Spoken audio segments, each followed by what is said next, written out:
he's like, "Oh, it was Gaius all my Belsar. plan the whole time," and like, okay, cool, that's the story, right? It's not that insane. It's better than what most MMOs have. Yeah. But really what it does is it sets up for all the political shit that's going to happen later. It sets up the overall world, and then you get the good shit. I am holding out belief, I haven't played it yet, that the reason why people don't like Dawn Trail is because it's the setup? Yeah. That's what I'm holding out for. I could be wrong. What did you think of Final Fantasy 16? Did you play it? I have not played a single Final Fantasy game.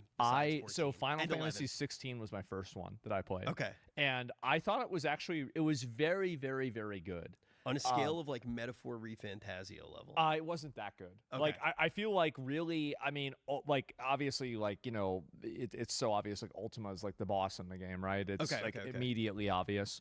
So it's not really a big spoiler, but like Luis, absolute fucking S tier villain. Like amazing fucking villain. I loved him. I thought he was great.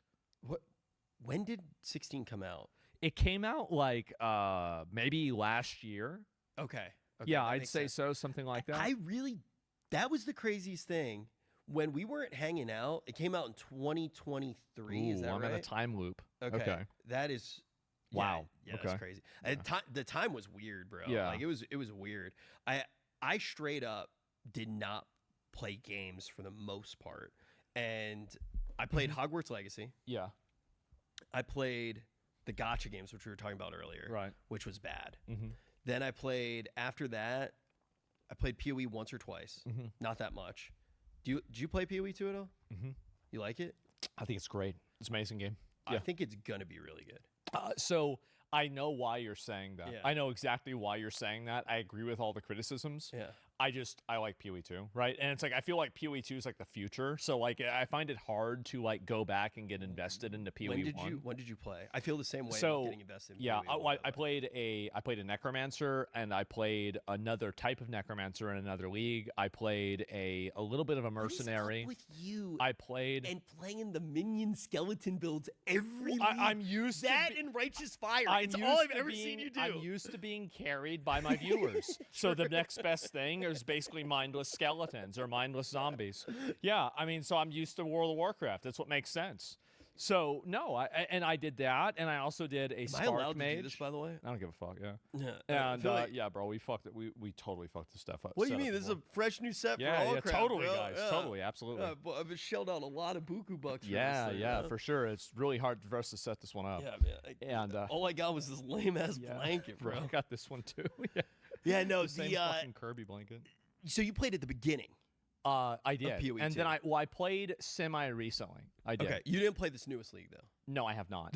The improvements from when I played at the very beginning to now in PoE 2 are pretty noticeable. Wow. I think a lot of people are still giving it shit, but I basically took a year break. I played only when it came out, and I played now. The end game is a lot better.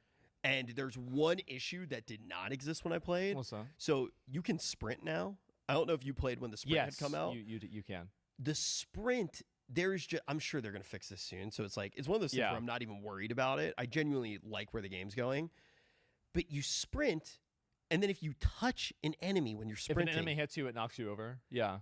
It is the dumbest mechanic that I have ever experienced in my entire life. Because you can get around it if you play Pathfinder. Or you just roll. Like, you can roll immediately out of the sprint. Bro. Yeah. When you have move speed on, my setup right now, I have a druid. I'm playing a dragon. So how is druid? Is druid good? The wyvern, right? Yeah, that's what I'm playing. Yeah. I'm playing the big old lizard. Here's my take on druid. I think it belongs in the game. It does. It's cool. And well, the reason that I'm saying that is because druid, you can't get that creative with right now. So it's like kind of like, okay, druid has these three skills. Feels like a Diablo class kind of. Yes, but I think that's good in PoE to have like one of those. Yeah. Now I'm starting to see people get like a little bit more creative, which is always going to happen with PoE. That's the best part of the game. But if you play like a wyvern druid, you're probably doing something pretty similar to what I'm doing. And I don't think that that's bad as long as PoE still has all of the other builds. And it feels pretty good. But my wyvern build, it's clear is auto attack. So does it like, is it like the big sweep kind of? Yeah. And then basically you eat a power charge and it makes it lightning. and you have more clear, and you just like move around, do that. And then if you have a power charge, you have an ability that just shoots a lightning breath at the target, and the single target is wild. So basically the way I set it up is I got an Adorned on there. Yeah. I made a lot of money in this currency completely ethically. Of course. And completely. And I got an Adorned set up and a bunch of like move speed gems. Yeah. And I just basically talented completely into move speed. So you can just like clear as fast as possible. Yeah. I wanted to see if there was anything that I could do with like getting reverse chill on it or something like that to move faster. You really can't fit it in that build. But I'm still pretty fast. Yeah. I can get up to, when I'm sprinting, I'm at like 260 something % move speed. That's really good. Yeah, it's like it's quite high because you get an Holy extra shit. 64% with the one Itziri thing in your boots, and you get a lot with Druid, or not with Druid, with Shaman. You can get like extra sockets and all this stuff. It's a cool build, but the thing is when you're moving that fast. And you're just trying to enjoy the game. Well, it's hard for you to, like, you have to always, this is one of the things with PoE is that I realized that whenever I was playing PoE, that my eyes would hurt. And originally I thought that because it's spell effects. And it's like, no, that's actually not the reason. The reason why my eyes would hurt is I would be afraid to blink. That is very true in PoE too. That's crazy.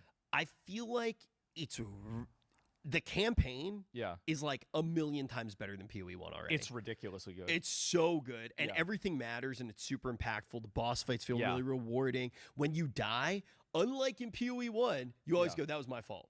Yeah. Like, which is insane. I love that. Well, the bosses, like the thing is, PoE 2, the bosses are amazing. They're really good. They're so well designed. Besides this new mermaid boss. This new mermaid boss in maps. Yeah. My God, is that thing stupid? Basically, what happens... Is it the fucking bitch that you have to go and, like you have to look at her or something like that? You have to not get looked at by her. Yes, because she was in the campaign. And I remember even in the campaign, I was like, oh. You got to walk in a circle, and it's not hard, but you got to do it forever. It's fucking annoying. You just got to avoid her looking at you, and it's so annoying. It takes you out of the pacing. Yeah, that one's got to go away. Yeah. I hate that. But beyond that, I like all the bosses for the most part. And I do think that there is a level in the campaign where certain things, yes, you can get around the like heavy stun from sprinting if you're playing Pathfinder or stuff like that. But there aren't enough things to get around it. And I think that PoE 2, like PoE 1, even if they don't want you to go as fast or get as juiced, you need to get to the point where you're kind of invincible. Where you can feel like you have invested 200 hours into this league and you are now a god. And you still can, but usually you're doing it with Temporalis, which is like... That's a chess piece, right? Yeah, dude. That was my... That was at the beginning where like you could get extra sockets and shit on it. So the thing with Temporalis before, it wasn't really as much just the Temporalis that was really busted. Yeah. It was Blink was a 2-second cooldown. Yeah. So Temporalis, even without CDR, could fully reset that, which was stupid. Jesus. So I played that build. I followed... Let me give you a piece of advice in PoE. Never follow a Jungroan build. Really? Don't think he's great. Dude, I'm still pissed at the guy. Why? What'd he do? I followed his stupid Temporalis build that was so fast and so good at the beginning of the PoE league. I didn't have a job. All I did was play Path of Exile nonstop. I got everything that I ever wanted. Of course. I built this. The Temporalis was so expensive. It's perfect. Most of my shit went to the Temporalis. Yes. His build was so fast that it would break the maps. Jesus. And you would... I'm hitting myself in the face with this mic. I'm sucking the mic off. I'm so angry, dude. The fact that that's my anger response sounds like terrifying. That was good. Yeah. I'm trying to fucking do these maps, and it would reset the server. Yeah. And if you picked up a mirror in the map and the server reset, that's done. It's the You lost it all. Rolled you back. Well, that was like a problem for like a month, right? Dude, I was pissed about it. Yeah. And you know what? Fine. I could have sold the Temporalis. Some idiot, right after I get the Temporalis. This is the duping thing. Duped it. I lost all of my currency. Oh my God. The whole league gone. How much was the Temporalis? I don't know. I know right now they're 800 divines. Oh my God. They were 180 at the beginning of the league. They're up to 800 because Fubgun used one on a What the fuck? Yeah, they're at 800 divines. Oh bro. My God. I think they cost more than a mirror at this point. Jesus, that's insane. Yeah. I didn't even know that. Well, and there's a good build that MP made. I love how like we started talking about PoE, and it's just like, oh shit. Yeah, yeah. Like, yeah we've played this a lot. Yeah. Well, I never played PoE, and then I got you into it. Yeah, and I think it was like, I'm trying to remember what league it was, and I remember it was one of the first times that my stream had started to do really well. And you were like, dude, you gotta try PoE. I played. Was it Ritual? I think it was before that. No, okay, I'm actually trying to think, because that was the league that you played. There was the Winter Orb with the Ice Lance, and I remember because I went to S-Fan's house, and this was when it was me, you, Stay safe, and Stay Safe. That's right, God, dude. Yes. Oh, we almost bought that house. That's right. Have you ever watched the old videos of us with the hats on and shit? I did. I pulled it up the other day. I was like playing the clip. Dude. And, yes. And so like I remember going up there, and you were like, I finally put together my build. I finally ascended, and you were able to like, it was like, I think it was cast while channeling. Yeah. And you could use that fucking what was it? I'm trying to remember. Okay. It was like well, I remember. Spear or something like that. I had, and okay, when I say that I put together the build, you remember Cute Dog? Oh yeah. Cute Dog. Literally, I still message him all the time. I literally will be playing PoE, and I'll just message Cute Dog, and I'll just be like, "This game fucking sucks. It's the worst game I ever played." And he's just like, "True." Yeah. He just eggs me on, you know. Because that's the thing with PoE. When you're playing PoE, if you're not saying that the game is shit, you don't love PoE. No, like you need the rage. It's so fucking like sometimes like especially when I get killed by some fucking bullshit, or I'll like watch somebody's clip of them dying, and it's like everything is great, everything's great, I'm dead. I still watch. I still like watching Quinn, bro. I love watching Quinn die. I'll watch him at the beginning of the leagues too. Yeah, absolutely. But fucking Cute Dog had given me God, it was like fully, I forget what it was called. It was like Shadow of the Lightless or something like that. And you needed to have all awakened items like off the awaken, or is that what it was? No, not awakened. Oh, Cirrus. No, it's before Cirrus was in the game. What is the star background? Celestial items. All celestial items, and but they had a name that was tied to the boss. What's his name? Shaper.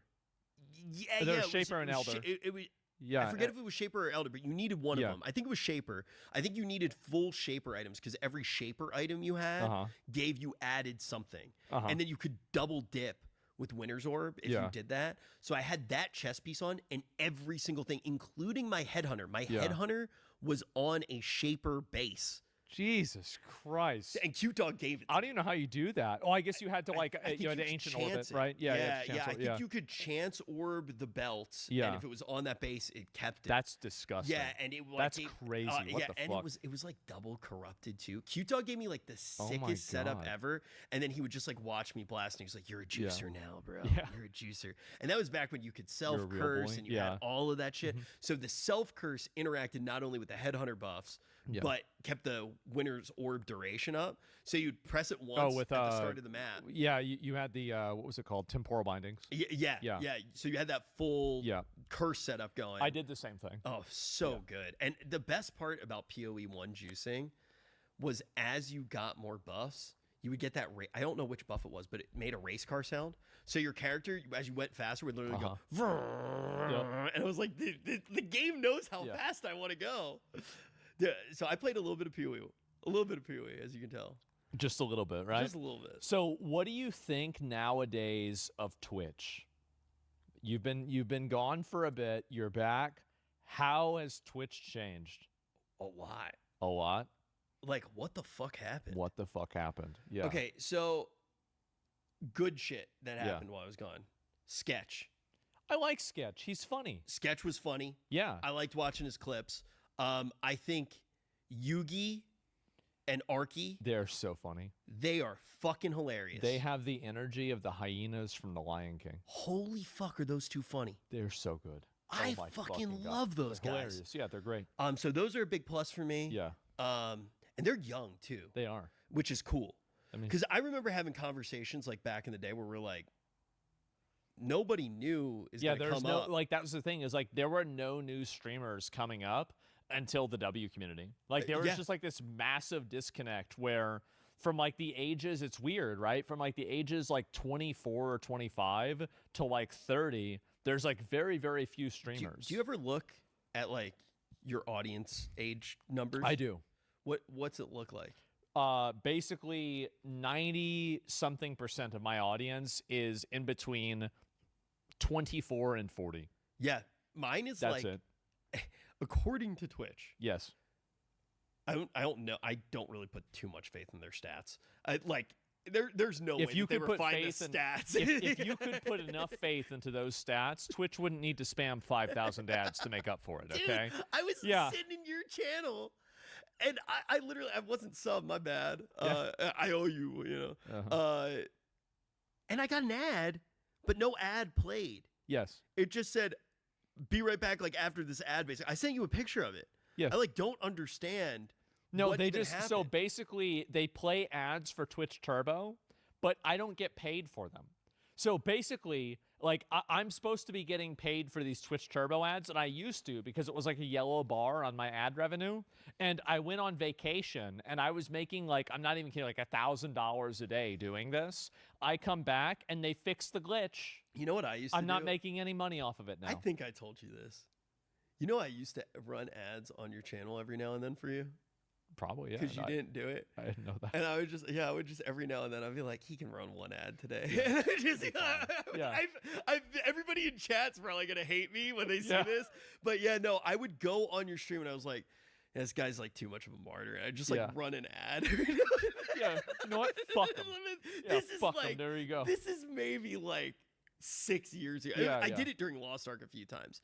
I appreciate that. I would be yeah, it's great. I was like, he's got 500,000 viewers right now. I'm going to run one ad for him. Yeah, what are they going to do? Yeah, dude, it was but I ran a 1 minute, 30-second ad every now and then because I had editor. You had that idea recently that you were like, well, what are you going to do with your other channel? I'm like, I don't know. You're like, what if you played video games on that channel only, and then you just did ads on that because we have the ad deal? Yeah. And it was like, actually, I mean, the worst part about it is that it's such a good idea. Well, that's it's such a good idea. Okay, so this actually kind of goes back to the phase thing. Yeah. We can talk about Twitch as a whole because I do love well, that's a big thing about Twitch. Really. Yeah. I mean, they've been popping off. And past few years. Yugi and Arky, those are two of my highlights, but there are a lot of highlights, and then we can go into the bad stuff. But one of the main things with the phase situation that I keep in the back of my mind is I saw these creators who I don't know any of them, but just as somebody who's kind of been in their place, wish the absolute best for. I really want them to make the right decision at this point. It is really crazy for me to see them going through the same problems that we went through. Slightly different. Slightly different. History doesn't repeat itself, but it rhymes. Exactly. Yep. Exactly. Absolutely. And I kind of think back to I think it might have been Lacey or what's the other guy's name?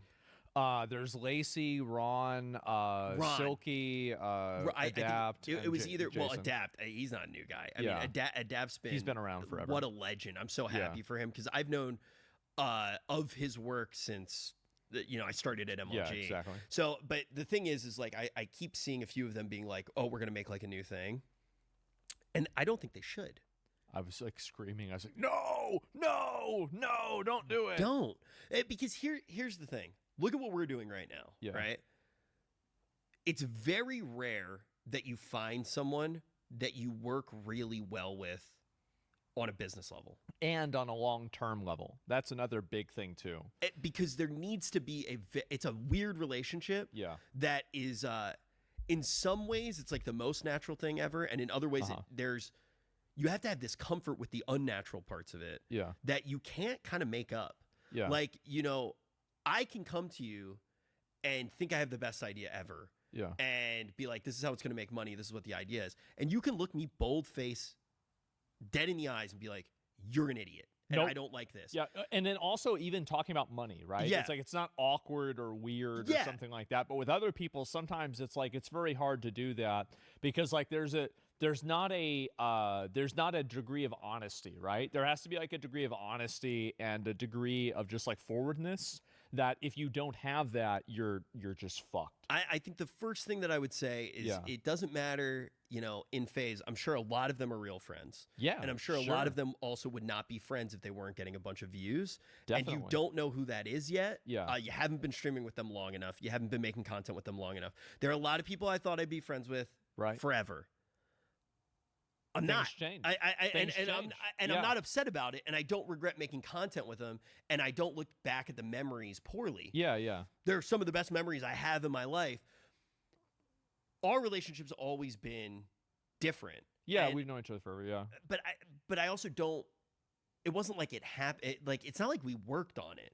It just was. That's how it was. I feel like that's the way it happens whenever you meet. It's the same with me and S-Fan. Yeah. Right? Like, because I like as soon as I met S-Fan, we were like immediately hanging out, talking. Same with like us, right? Yeah. And so it was like just not really a big thing. But like there are other people that, you know, there are some people that you're friends with first and associates with and partners with second, and then vice versa. The first time I met S-Fan, when you introduced me to him, I didn't even ask about content or what he was doing. Like I didn't even know. I you know, and I'm not like, this isn't like a like, oh, like he was a bigger content creator than me. He was. I didn't care. Yeah. I hadn't watched a stream yet. I didn't know where he was streaming, and it never came up. We just talked, and like that was what it was like back then. Yeah.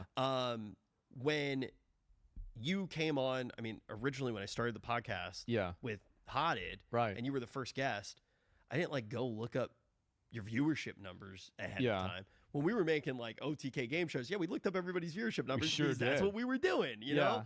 And I feel like when I look at FaZe right now and what these guys should do, like I'm going to call out Wajito right now. Ooh. I love that guy. Yeah. You already have him. You can make the content already. Why do you need to make a formalized org? This is what I recommend. Have people like Wajito around, right? Wajito is great. If you guys can't figure out how to pay somebody collectively without somebody getting their feelings hurt or pissed off, especially with how much money they're making, you have no business getting in business together, okay? Like, you can't even figure out one employee. Pack it the fuck up. The person who stream, it's on the event. Keep making events. You guys have made great events, right? Outside looking in, I didn't see this motherfucker making events when I was gone. And you fucking won't either. Absolutely. Hey, man, I got some ideas. I'll be reacting. I got some ideas, bro. But yeah, no, the thing is like, I saw a lot of those clips. Yeah. And I think they did. It was really cool to see, you know? You talk about like a high point of Twitch. It was really enjoyable for me. Kind of like, it was, even though I don't know these guys, and I'm going to say on Parasocial right now. It's like vicarious. It was nostalgia in a weird way for me. I felt the same way with Aiden Ross. Like, I would watch Aiden, and I was like, holy fuck, that's what I used to do. And it's like, oh, man, I feel like I'm part of it. And then I look at the phone and it says, 2025. What? Yep. Yeah. What do you mean? What do you mean? There's this like weird feeling of like, oh man, I'm proud of these like young guys who are like doing. Somebody's carrying it on. Yeah, and it's because it's like you remember how good those memories were, and how high the highs were, and you want to see that happen. Yeah, you want to see new people be able to have that same experience and enjoy it and be happy. The people who like don't want that for other people and who are really jealous, they'll never be happy. Yeah, hose mad. Right? Like, that's the thing. If you're like, oh man, I still want to have, dude, it's okay when those moments are over and you can still look back on it. Dude, there's nothing that's more sad and pathetic than some of these people that are like, it's like you're over like 30 years old and you're still trying to hang out with like 21-year-olds, 23-year-olds. Like, I'm not going to name any names or anything like this. Like, everybody knows who it is. And so it's just like, if you're doing that, like age gracefully. Remind me after. You got to tell me because I've got a list. Okay. And so, immediately. And so, no, I mean, like, just in general, like doing that, like, it's okay to get older. It's okay. Like you don't always have to be 23 your whole life. You don't have to be 21 your whole life. You ever read Great Expectations? No, I haven't. Oh, dude, it's great. Okay. You need a little Dickens in your life, bro. There's this character though, Miss Havisham. Yeah. And she's basically just in her wedding dress still, like the entire time. And she's like a weird character that's like super involved with like the main character, but she's like living in the past. That's like the whole idea. She's this old decrepit lady who's still in her wedding dress, and at the very end she like knocks a candle with her wedding dress and catches on fire. And that's what those people are like to me. I just have this mental image of an old lady on fire in her wedding dress who can't move on from the past. Well, it's like either that or like just like the very, very stereotypical guy that's still wearing his Letterman jacket.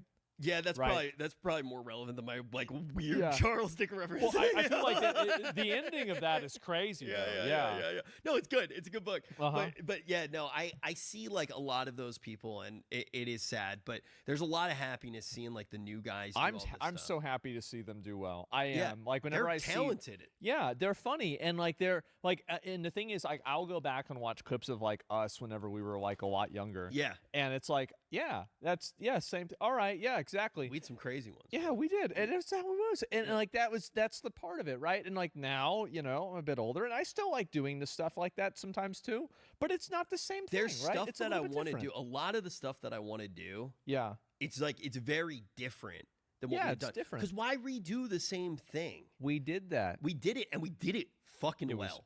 Oh man, I had so much fun. We did it so well. Yes. I maybe this is a little bit of ego. I genuinely do think, and this is why it makes me sad when I see like the OTK is like the worst decision I made. I genuinely do look back on a lot of those things and I say some of those clips, some of those pieces of content, they will remain in the best things that ever existed on Twitch. Maybe I'm a little bit delusional, but I really do feel that way. They're kind of iconic in like their own right, at least for me, and that's what really matters. At the end of the day, But yeah, when I look at these news guys, this is what I think they should do. Keep doing the events. Figure out all the events that you want to do, and then don't be greedy. But when you have it on your stream, that individual pays for it. Yeah. Just do it like that. If it's on your stream, you pay for it. Yep. Keep around the employees that you have around, and just keep doing everything that you need to do. The second that you get too big, and you try to make an org and all this stuff, if it's not on your stream, somebody else is making the decisions, right? Eventually you need to pay for all of those employees on a regular basis. And the employees are some of the most important people. If you're paying them individually, you get to decide what the show looks like. Right. It's a predicted cost for you, not for where you need to be. And look, there's a thing with streamers that nobody else understands. Sometimes you're hot on something that you didn't predict. Final Fantasy 14. Yeah. I wanted to stream Final Fantasy 14 every single day I could. I couldn't. Well, you did a lot. I did a lot, but I couldn't do it as much as I wanted to, which is kind of crazy because I do look back and I was streaming like 250 hours a month. It was a lot. But I was still, if you remember, I was flying here at least once or twice a week. Yeah. And I was still doing all of the OTK obligations. Right. Maybe that wasn't what was best for my stream. Now, do I have some good memories because of it? Sure. But every now and then you're going to catch a spark and you should be able to lean in on it. Yeah. And I don't think that the traditional content org necessarily does that. I think the problem also is that like whenever the content orgs really started growing, it was when you had a lot of brands coming into the space that were like kind of naive. And so they didn't have a bunch of they didn't have a bunch of data. They weren't able to see like, okay, how much is this person really converting? And then you add in, this is another big thing, is all the view botting. Really, I mean, and if you have somebody who's view botting and they're adding in like an extra, and I'm not calling any specific person out, I'm just saying like in general, like this is a well-known established reality that people do view bot. And if you're view botting a big number like that, and then the sponsor doesn't get the payout, well, then they don't want to put in any They don't like, oh yeah, let's spend another $100,000 to make $13,000 again. Look, that doesn't seem like a good idea. On the view botting front, people didn't do it back when I was streaming like every day. It wasn't as crazy as it is now. Like, were people doing it and I just didn't realize? I mean, like, am I stupid? I saw Dennis tweeted, and he had this tweet, and I was like, yeah, that's how I feel. Like, what? Like, what did happen? When did all these like random 20K Andy start popping up? I can tell you when it happened. Off stream. Yeah, because I think I know exactly the progenitors of this, the people that began this. You were debunking with XQC, yeah, I'm going to debunk it, right? Well, the thing is, he debunked the same thing. Like his conclusions are the same as mine because we both understand how these graphs work. I mean, you understand it too. All you have to do is look at it. It's like, Whoa, okay, all right. Wow. Like, what the fuck you is keep this? The same exact number of viewers through like an 8-hour stream, and you got them in the first 10 minutes. Yeah, like, sure, obviously, guys. There's some stuff that's really obvious, but it's also the funny thing is I can name a bunch of people that I've seen get view botted. Yeah. That it was a brand that did it, and they probably had no idea that it was going to happen. So yeah, brands sometimes do embedding and stuff like that. You're right. They do weird stuff. So it's not always like the content creator. That's the thing that, it's also somebody getting view botted. Like whenever there's a channel that could be getting view botted, like my channel was getting view botted at the beginning of the year, right? And so was I doing that? No. And that's why like somebody accused me of it. I'm like, yeah, maybe. Like, I don't know. Yeah. Like, because I'm not doing anything wrong. I'm not like really. I mean, I don't really sell my content that way anyway, so it doesn't really matter. I'm not convinced that you're not a psyop and that there wasn't some. There was maybe something. Yeah, I don't know. Maybe that's it. It's a Russian psyop to try to destabilize America by making me popular. Which it worked. Yeah, it worked. Exactly. Thanks, guys. Thanks, Putin. Appreciate that. You're just slowly making the frogs gay and turning everybody into commies. Bro. Absolutely. Dude, I was so pissed off. There was a clip where you were making fun of a bunch of people in a very particular school at NYU for the names of their majors. Yeah, they made up their fucking majors. That was the school I was in. What the fuck were you guys doing? My major was called Narrative Strategies for Contemporary Media. Yeah, and now what the fuck are you doing? I'm in the same room with you, bitch. Yeah, exactly. And I didn't do, well, shit. Okay, all right. Yeah, it's kind of true. No, it's like, I was dying laughing during that though, because I was like, man, there was a guy. Ridiculous. There was a guy who majored in the color blue. And I don't know what he's doing. I'm sure he's doing fine, bro. You know what? I bet he's probably rich. Dude, that school was odd, but also if you did take advantage of it, you could kind of learn a lot. Yeah. I look back on it now though, and I do go, maybe college isn't worth it. I went to college, I got a business degree, and I learned more about business than World of Warcraft. It was a colossal waste of time. True. Like it was, and especially like, I mean, if you're learning like a real STEM skill set, like you can teach yourself that yourself, privately anyway. Do you think it's worth going to college now? I think it depends on your degree and it depends on the college. Well, here's the question, because I don't know, because I haven't been in the market in a while. Can you get a job without a college degree? I feel like you probably can't. Well, it's like, I think that there's like a weird paradox where there's some people that, like, let's say like for a software engineer or something like that, like if you're very good at like, guerrilla marketing for yourself, then I think that you can easily get a job and get a place like that. That's how the games industry used to work. Exactly. If you modded and you like made a cool mod, then everybody knew about you. Then they're gonna bring you into the fold, and now you're part of the system, right? Like PlayerUnknown, for example. Ice Frog, really. Who's that? Dota. Oh fuck. Yeah, like think about it. Like there's so many people like back in the day, that started as modders, and even when I was in college, they basically were like, "Yo, mod every day." They're like mod. And look, a bunch of the kids from my program, literally from my year, Ball Pit, Kenny Sun made that, right? That's right. So like, play that shit all the time. I think the class that we were in together, we were in a few classes together, but I think one of them was modding 101. So it's like, and we literally would make games in Hammer. So you were basically using like assets from like Portal and stuff like that. And we would get graded on what we could do in the mods. Yeah. And I remember we had like so many cool people come in and look at our projects. Like Rami Ismail came in from Vlambeer, like, but it was all mods, right? Yeah. Because they were like, this is how you market yourself. So I do agree with that. I think there's more information out there though than ever. Well, like right now, I think that basically the amount of technology, like AI, automation, and like the social media, and just AI is bad though, man. You can't use AI. That's bad. Of course, yeah, you can't do that. Even though they're all doing it, and you can't Expedition do it. 33 was actually evil. Yeah, it was a terrible game. Yeah, we didn't like it. We just didn't realize that we didn't like it. Yeah, until after I saw a tweet that said it was bad, that had a lot of likes, and then I realized that it was bad. It was problematic that I even thought I liked it. Yeah. Yeah. No, I think how stupid are people? They're so dumb. Like, I think were they always this dumb though? Yes, I think they were. But the thing is that on the internet we were insulated for it because people like that were too stupid to afford a computer. but now they can afford a fucking computer. So it was you had to there was a price barrier or a try barrier. Exactly, like you either had to work really hard to get on the internet and figure out all these different loopholes. Yeah. I mean, back in the day, you could like dial in to download video games. Do you remember that? There was like crazy shit. I mean, that's probably before our time. It was like 1999.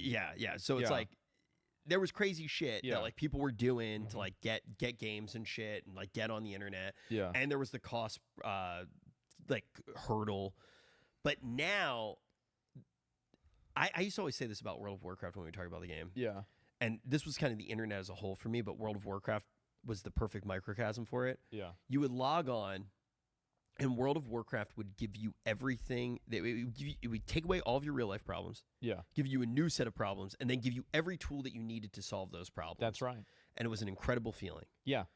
Because you had control over your life. Exactly. Yeah. It was like, I want to do this, and I want to do that, and if I work hard, it's going to get done. Yeah. And in real life, you don't always have all the tools that you need. Yeah, you can't control it. That's the reason why I think like MMOs and like video games are so appealing to especially young people, is because it's like that's the first time in your life that you're able to have like an even playing field. Yeah. Like you're actually on the same even playing field with everybody else. And, you know, like the truth is that obviously like if you're competing against the guy that's like 38 and he has 3 kids, he has a tremendous insurmountable disadvantage against you, right? Because he just doesn't have the time that you have. But whenever you're young, you're not seeing it that way. You're seeing it the opposite, where it's like this guy has this massive advantage over you. He has a career and everything, and I'm like this loser. And so now you have this inverted world where it's just about the amount of time you can put in. And so it can give a young person the ability to actually be good at something that is independent from their parents or their school or anything. It's just them. And I think that's what makes video games so good, especially MMOs. That's what made them so addictive. And I think beyond, I agree full-heartedly. And then you take it a step further, and it actually was kind of a positive thing back then. Because it was great. With the MMOs, it was like, wow, if I work really hard, I can achieve something. And you could be proud of working hard. The funny thing is, though, now, and the reason why I brought it up, is I kind of feel like the world and video games have reversed, and the internet has reversed. And I feel like the real world is better than the internet now.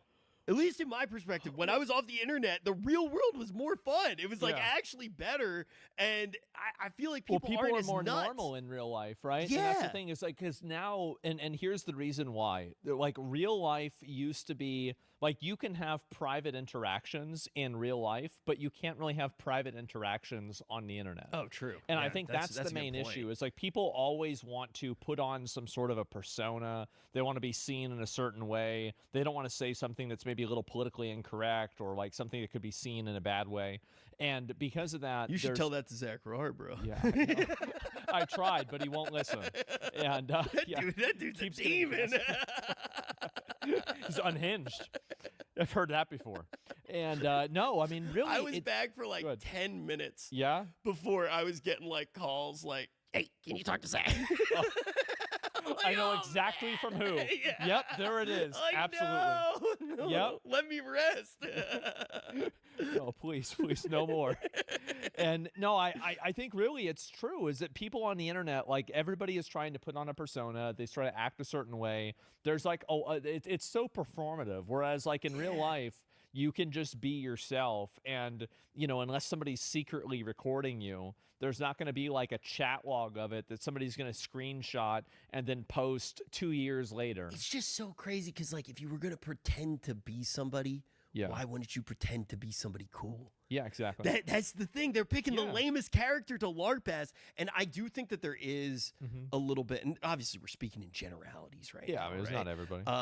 But the thing is like, I feel like there is an absence of mountains to climb and purpose in the world now.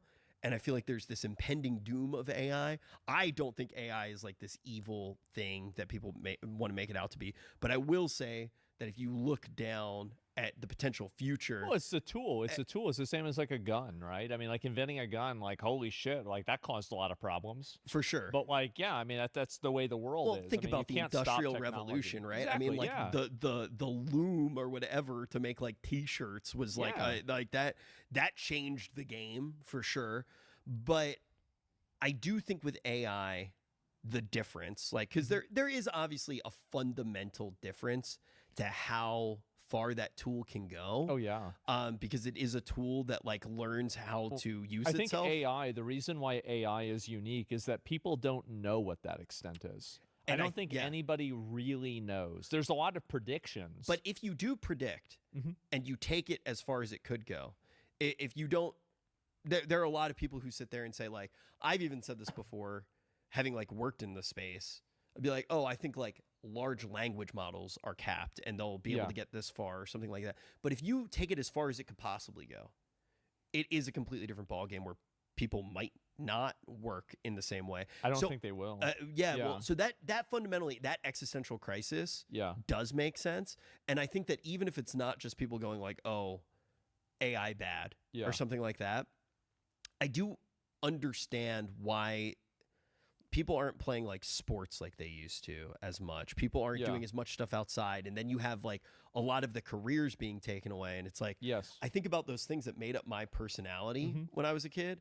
I played a lot of City of Heroes. I played soccer. I rode crew. I had a group of friends. And I knew what I wanted to be when I grew up. And I worked hard in school and my grades mattered. That made up my personality, my identity, and who I wanted to be. Well, now, if I don't feel like my grades matter because like AI can take care of that's like exactly the funny thing is that I lived a 2025 like high school or like college lifestyle in 2007. I did. Like didn't feel like I didn't give a fuck. Like I just played video games. I hung out with my friends. I didn't give a fuck about school. I never wanted to get a job. I was gonna live off of the government. But I'm gonna challenge you here. Yeah, okay. Because you are a very intelligent guy. Like you are, and I think that I'm not glazing you right now. I'm actually disagreeing with you. So I think that there is a part of you that is proud of how intelligent you are and likes that about yourself. Well, I try to understand things. Sure, of course. I mean, absolutely. So now imagine if I took away that joy from you and said that there was something that could recreate that and that it's not unique anymore. And it isn't. It isn't. And the thing is, that's what's crazy is that one of my biggest strengths is you don't think that your mind is unique to somebody else's. It doesn't matter how unique my memory is if something can be recreating that in real time through tools like AI. Like so, AI. Well, that's exactly. So you actually, you do subscribe to like the Zoomer dilemma. Well, no, it's not a dilemma. It's just simply that's the way it is. Like, and the thing is that also, I mean, everybody's going to be different in their own way. And like, it's going to replace, like, it will replace all kinds of experiences, and technology will do that on its own anyway. So yeah, well, like, for example, like one of the things I've always been good at is like knowing a lot of things and remembering a lot of things. And so I can synthesize stuff in like a more unique way. And that's always been like a strength of mine, but an AI can do it better than I can do it. And like maybe I can have a different insight on it, but eventually their insight is just going to be uniformly better. And that's just the way it is. This is the inevitability of technology. So I would argue that I see where you're coming from right now. Yeah. I would argue, though, when we were growing up, in the formative years of growing up, we didn't have to think about a tool replacing that. It wasn't real. And I feel like a lot of people... I will tell you, whenever I was 7 years old, I told my teachers, I don't want to learn how to write because I'm just going to use a keyboard. And after that, I'm just going to say the words or think the words, and the computer's going to put them down. In 1997, that was not a popular idea. So you weren't playing with Crazy Bones like me? No, but they thought I was Crazy Bones. I was the Crazy Bones. Yeah, I was the one that I'm like, I don't need to listen to this. It's the same as like, because I remember they're like, oh, learn cursive. I'm like, why? There's no cursive anywhere. What's this? And look, I felt the same way with math, right?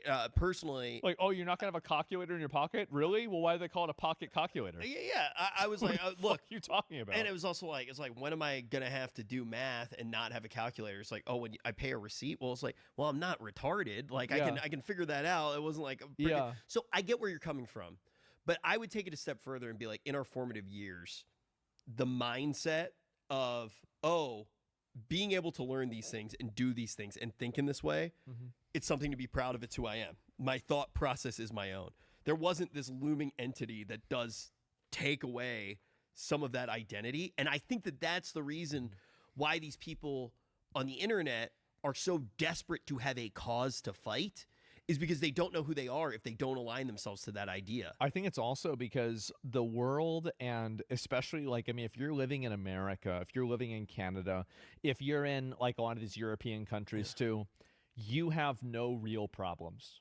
Like outside of like the bottom 5 to 10% of the population, you live in the most privileged, most opportunistic, most advantaged point in the entirety of human civilization. And maybe somebody can say, oh, the 80s were better or something like that. But like what I'm saying is that modern life is so absolutely luxurious that people are looking for a degree of like friction in their life that they can be upset about and be angry about. Like Maslow's hierarchy of needs, right?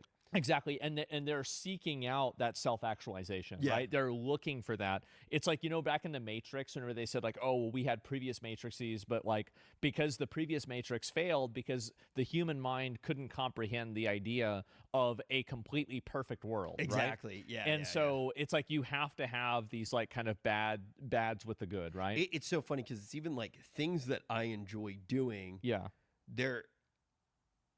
It's because there's a chance that it doesn't go well. Like I played a lot of Warhammer. I'm obsessed with Warhammer 40K. Yes.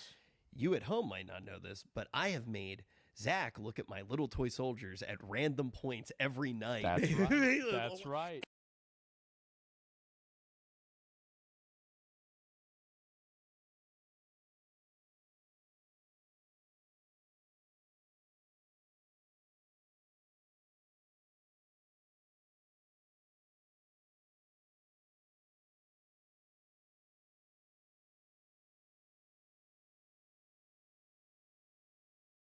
And this guy right here.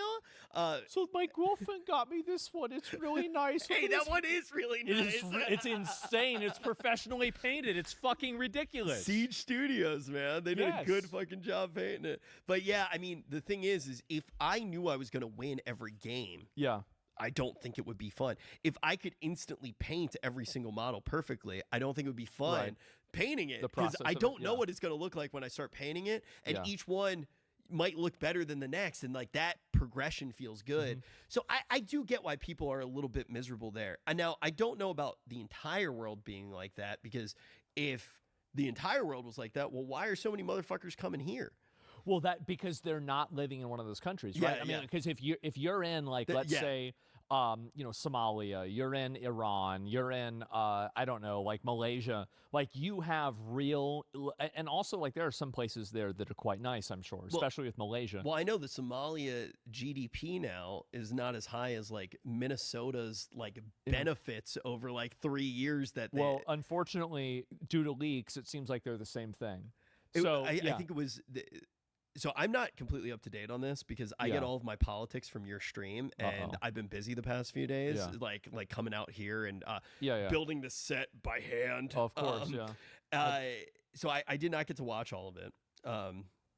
But basically, my understanding is, I think it was since 2018, there were $12 billion in Minnesota. So there was $18 billion of Medicare, and then it looks like about half of it was fraud. And then they're uncovering other fraud that's happened as well. And I think that like you have to also say like these are all of the known fraud. So like we're not talking. So it was 12 billion is the GDP of Somalia. I thought it was like $29 billion or something like that. Wait, can we pull that up actually? Can we pull up the GDP of Somalia? Remember when this was a World of Warcraft podcast? I think it's like, okay, wow. You know what's really funny is that you're right. Number one, you're right. Number two, after seeing this graph, I made this same mistake on my stream like 2 or 3 days ago because I was like, there's no way it's that low. There's no way it's only $11 to $12 billion. And then I looked at it and I was like, what the fuck? Wow. Yeah, I don't know where I got that number in my head. I saw it somewhere and it stuck. Well, it's because people have been discussing that, right? Yeah, it's like the same amount that like of the money that was like and it's not even really, nobody really knows whether it's the same amount because they're assuming it's over $9 billion in stolen. Because it was 18 total and they said over half. Yeah. Are we allowed to pee? I don't give a shit. Yeah. Yeah, dude. I have not had soda. Yeah. And so, like It's kind of like what's that black thing in there? What the fuck is that? Oh, I dropped the sticker in there. Oh, I thought that was a dead fly. No, now that would be we're so back if it was a dead fly. It's funny, dude. This is kind of like hanging out with your one friend from high school who you used to do drugs with. I'm like, yeah, dude, I need a Mountain Dew right now. Dude, they don't even make Game Fuel anymore, bro. My eyes twitching, bro. Okay, all right, go ahead. Yeah. This is a gripe I have with you. I was actually pissed off because you got to keep in mind, I haven't watched it. I didn't watch your stream for like 3 years. Dude, one time you went to the bathroom, I was watching, I was like, ooh, did you wash your hands? Yeah. You don't fucking do it anymore. Well, it's weird. I mean, like, why would I wash my hands? I've got a clean dick, okay? Why'd you stop doing it? I don't know. It's it so was just funny, like, bro. It's like tuning into Family Matters, and you're waiting for Steve Urkel to say, did I do that? And he just goes, like, oh, yeah, oh. Was that me? Yeah. Oh, the Epstein file. Like, dude, I don't fucking, say the fucking thing. Say the fucking thing. Jesus Christ. I was so pissed. I was actually pissed. Well, look, if I go back to the main channel, I'll pretend like it's 2021 again, okay? Bro, I'm telling you. Yeah. We boot up the main channel. Don't say anything about it. Yeah. Just literally fully recreate the Dark Moon Fair. Yeah. Do one event. Yeah. Make a shitload of money. Right. Okay. Well, and that's it. Wait, turn it off. So you know how like every now and then I'll come up with like a really bad idea. Yeah. And then half the times I have a really bad idea, I go, trust me, let's do it. And then it ends up being a really good idea. Like the wrestling event. Yes. You told me I was an idiot. But I did. And it was your #1 clip until the Amber Heard trial. Crazy, yes. Yeah. I write down all of what I think are the bad ideas. Yeah. And they're like actually kind of like, all right, let's get through it. I actually thought I would share these ones with you because they were so bad that I already excluded them. Yes. Dave Bluntz and Asman are tossed out of a plane.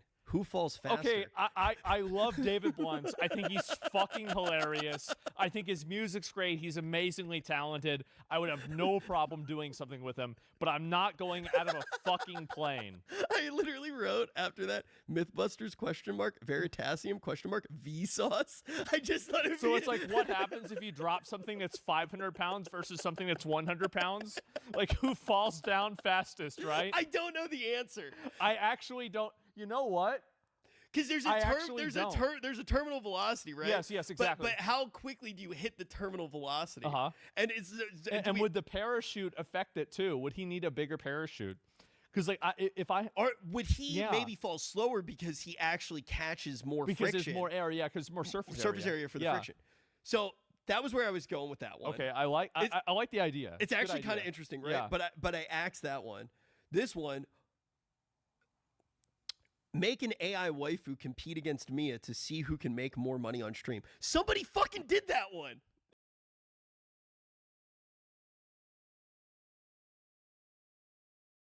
Hello, guys and gals, me, Mudahar, and you know, ladies and gentlemen, it's a new year, January 1st, 2026, and boy, we are starting off strong. Now, ladies and gentlemen, you know, this year has some exciting things. One of them in gaming world terms is Grand Theft Auto 6 is getting delayed again to 2027. I'm sure we'll find out sometime this year. You might be like, wow, Muda, you just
Then one of the other ones that I figured we shouldn't try. How about the AI? How about Mia Malkova versus the AI version of Mia Malkova?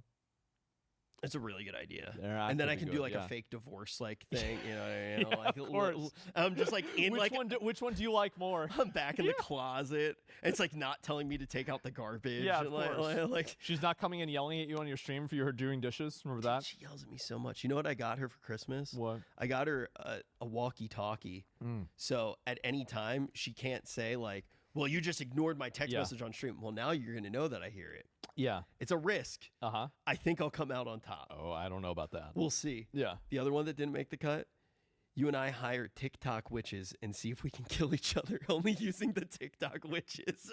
You know what the worst thing is? Like, what if one of us discovers, like, we have a bad disease or something like that? And it's like, yeah, I found out I have, like, fucking, I don't know, some, like, skin cancer or something like that.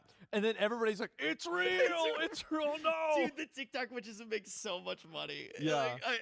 Those were the 3 ideas that I had this week that I felt like wouldn't be able to. The TikTok witches idea is something that I think could be, this could be, fine-tuned. Well, these are the ones that didn't make the cut. Yeah. They're actual good ideas on this piece of paper. I have like a list of ideas of streams that I would do if there was no TOS. Oh, God. Do you remember when you used to call me at the end of like I would be streaming and you would go, yo, end stream. I want to tell you all the jokes I couldn't say today. Yeah. Those were the good days. Yeah. So the top one, tier list of different races. Tier list of funniest female streamers. Rank them all F tier. Have kids send in fights from their schools. Rate the fights, and the winner gets $1,000. Well, this one's actually the new bum fights. Yeah, exactly. This is a couple of years ago, so now we've got inflation. We're gonna raise this to $3,000. Actually, they're kids, bro. Yeah, no, it's fine. It's inflation, man. If you give kids money when they're too young, I think that's bad for him. Oh, maybe fighting builds character. Well, that makes better. That means you get a second episode. And bring on 2 girls for a dick sucking parentheses ASMR competition. The winner gets their OnlyFans promoted for a week. Man. Bring on 2 girls for a dick sucking parentheses ASMR competition. The winner gets their OnlyFans promoted for a week. Man. Well, are you play Flight Simulator and only fly into buildings? That's actually, dude, your idea for Call of Duty, that was the best idea you've ever had. I think it is. Dude, I actually do. They need to make Call of Duty 9/11. Even Hassan liked the idea. He did. Well, Yes, and that guy does not like you. He doesn't like a lot of my ideas. Usually he's not a fan of my ideas. But that idea was so good, it transcended all politics. That's a beautiful thing. It was an amazing thing, right? Call of Duty. And if they ever did that, where like, again, like the idea, just again, there's a lot more to it. But the main masterstroke of it is that, you uncover the plot to destroy and bring down the Twin Towers. And then, it's like you stop 9/11 from happening, right? And then the credits roll, the game comes back on, the towers fall anyway, right? Well, yeah. Didn't you say you're behind the thing and you just don't have enough time to turn it? You're watching. That's an Instagram reel. That's the one where Benjamin Netanyahu says, wait a minute, Goy, you're off course. And then it plays the fucking Jewish theme. I thought it was you. Dude, it's not the Jewish theme. You can't say I don't know they what play the Hava Nagila. Yes, that's what it is. Exactly. I don't know what it is. The Jewish theme. Imagine it's your theme song. Yes. What do you guys listen to? The Christian theme song? What's the Christian theme song? Oh my God. Let me think. Like some Gregorian chant. Yeah. Basically, you guys have the worst music out of every religion. It is honestly. It kind of does suck. Yeah. It's very lame. The Protestant ones are even worse, actually. Really? Yeah, I think they are. They're awful. Do Mormons have good songs? I don't know if they have good anything. There's got to be some there. You know what I mean? They certainly have good condoms. And let me. They've got like 12 kids. What the fuck? Really? I don't know what else to say. Okay, let me think. Yeah, no, I don't think that there is like, what is the Christian theme song? The idea that you can't do because it's TOS. Yeah. A tier list of race. Instantly start doing a tier list of religions. Yeah, this one really sucks. Yeah.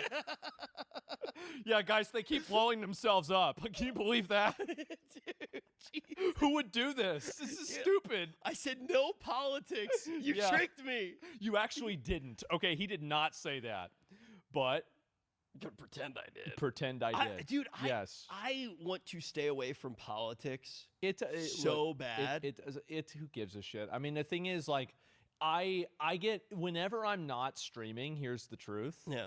I don't even know what happened.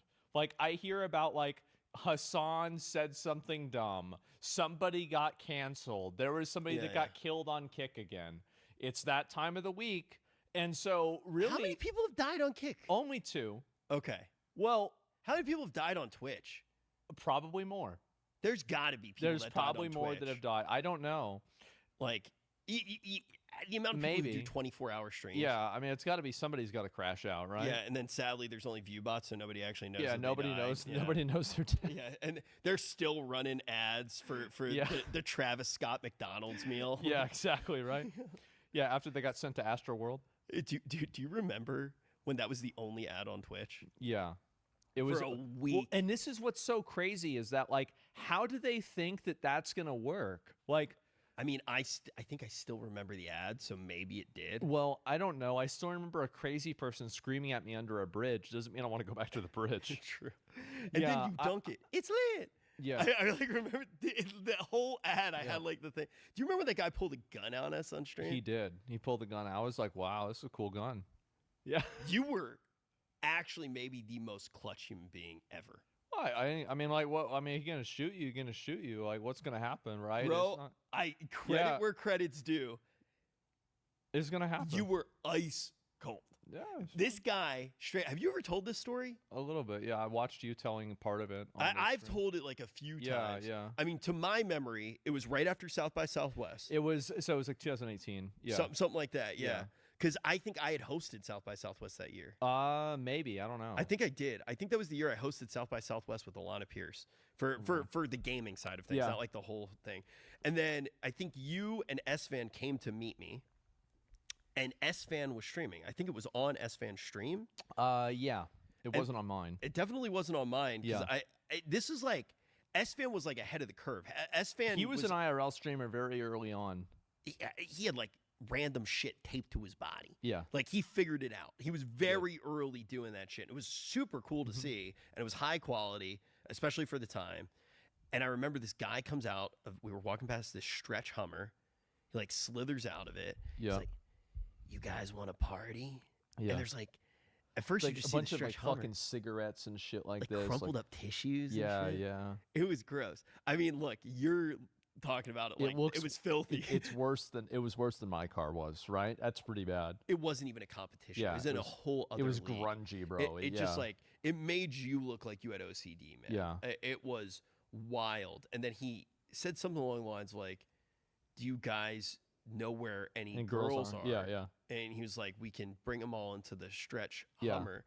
And then everybody's just like, "What?" And then he just goes, "Want to see my gun?" And he pulls out the gun. He's basically pointing it at Zach. And Zach goes, "Oh, cool, dude. What the fuck, dude?" And just grabs the fucking gun. Yeah, I just take it out of his hand. I'm like, wow, that's crazy. Can I? Oh, let me see that real quick. And he's just holding the gun. It was like actually the most clutch thing that anybody's ever. But you want to know what's so crazy about it? I have never been able to find the clip. Did S-Fan like delete the VOD? So like I remember that. So I know exactly what happened. Basically, you hear the audio, but you don't see it happen. And so the reason why I know that is that I called my dad later on that day, and I told him, I'm like, so a guy pulled a gun on me, and my dad's like, "That's great. Did you get it on stream?" And I'm like, "No." He's like, Dude, that is why, because I think that's probably the craziest. I think that's the craziest thing that ever happened to us on stream. At least to maybe. me. I have to think about it. Probably you're right. I think for me that was probably the craziest one. I can't think of anything else. Nothing else that comes to mind. Yeah, I mean, I'm very fortunate. Yeah. There were very few times that I was scared enough on stream to run over somebody with my Cybertruck. Yeah. Very few. That was honestly, I'm gonna be real, that was so based. That was beyond based. All right. It was so based. Like, I'm so like, bro, that guy, he ran him over that guy looked like, I'm gonna be real, that guy looked like a virus. He looked like a fucking virus. Did he have a weapon? He said he did. People keep saying that, but I didn't watch the stream. Yeah, I didn't watch it I just saw the clip. Yeah, exactly. And I just saw, look, in the clip, you say it's based. I'm just going to ask one thing. Yes.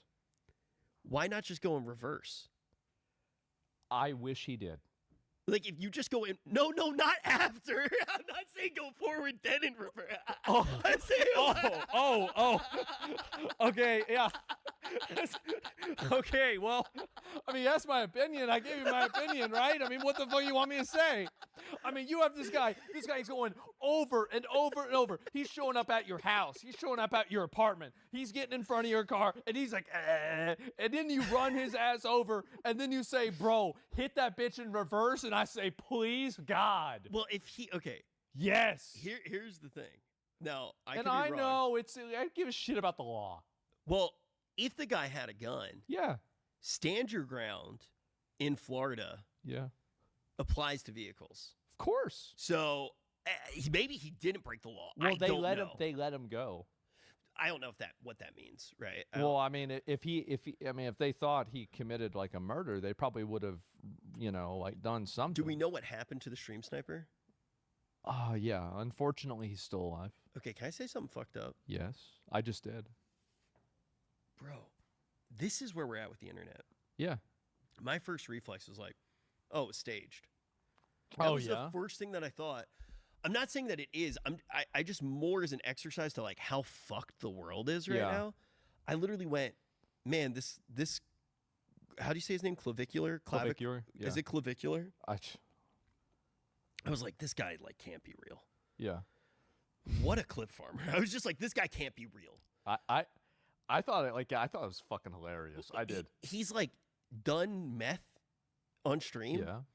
He smashes his face with a hammer. Yeah. I mean, you're talking to the guy that shaves himself and cleans himself with a knife. Like, you clean yourself with a knife? Yeah. Since when? I was about like 12.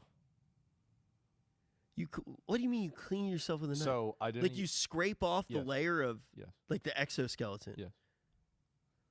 Yes. And so like whenever he's hitting himself with a hammer and shit, I'm like, yeah. You're cutting off. You're molting. Yeah. You're actually Asmund molt. Exactly. Yeah. No, you're right. No, and no. So like whenever I hear him explain like, oh yeah, I hit myself in the face with a hammer, I'm like, oh yeah, it makes sense because like fighters have like more dense bones, and so it's gonna make your bone density larger. No, there's nothing. I feel like it's pretty normal. You do meth I've had friends that did meth, and yeah, it made them look like kind of like that. Yeah, I get it. Like, there's nothing about him that's weird to me. It seems normal to me. I have so many questions. Yeah. Wait, your friends did enough meth to get the exact right amount of meth to look good?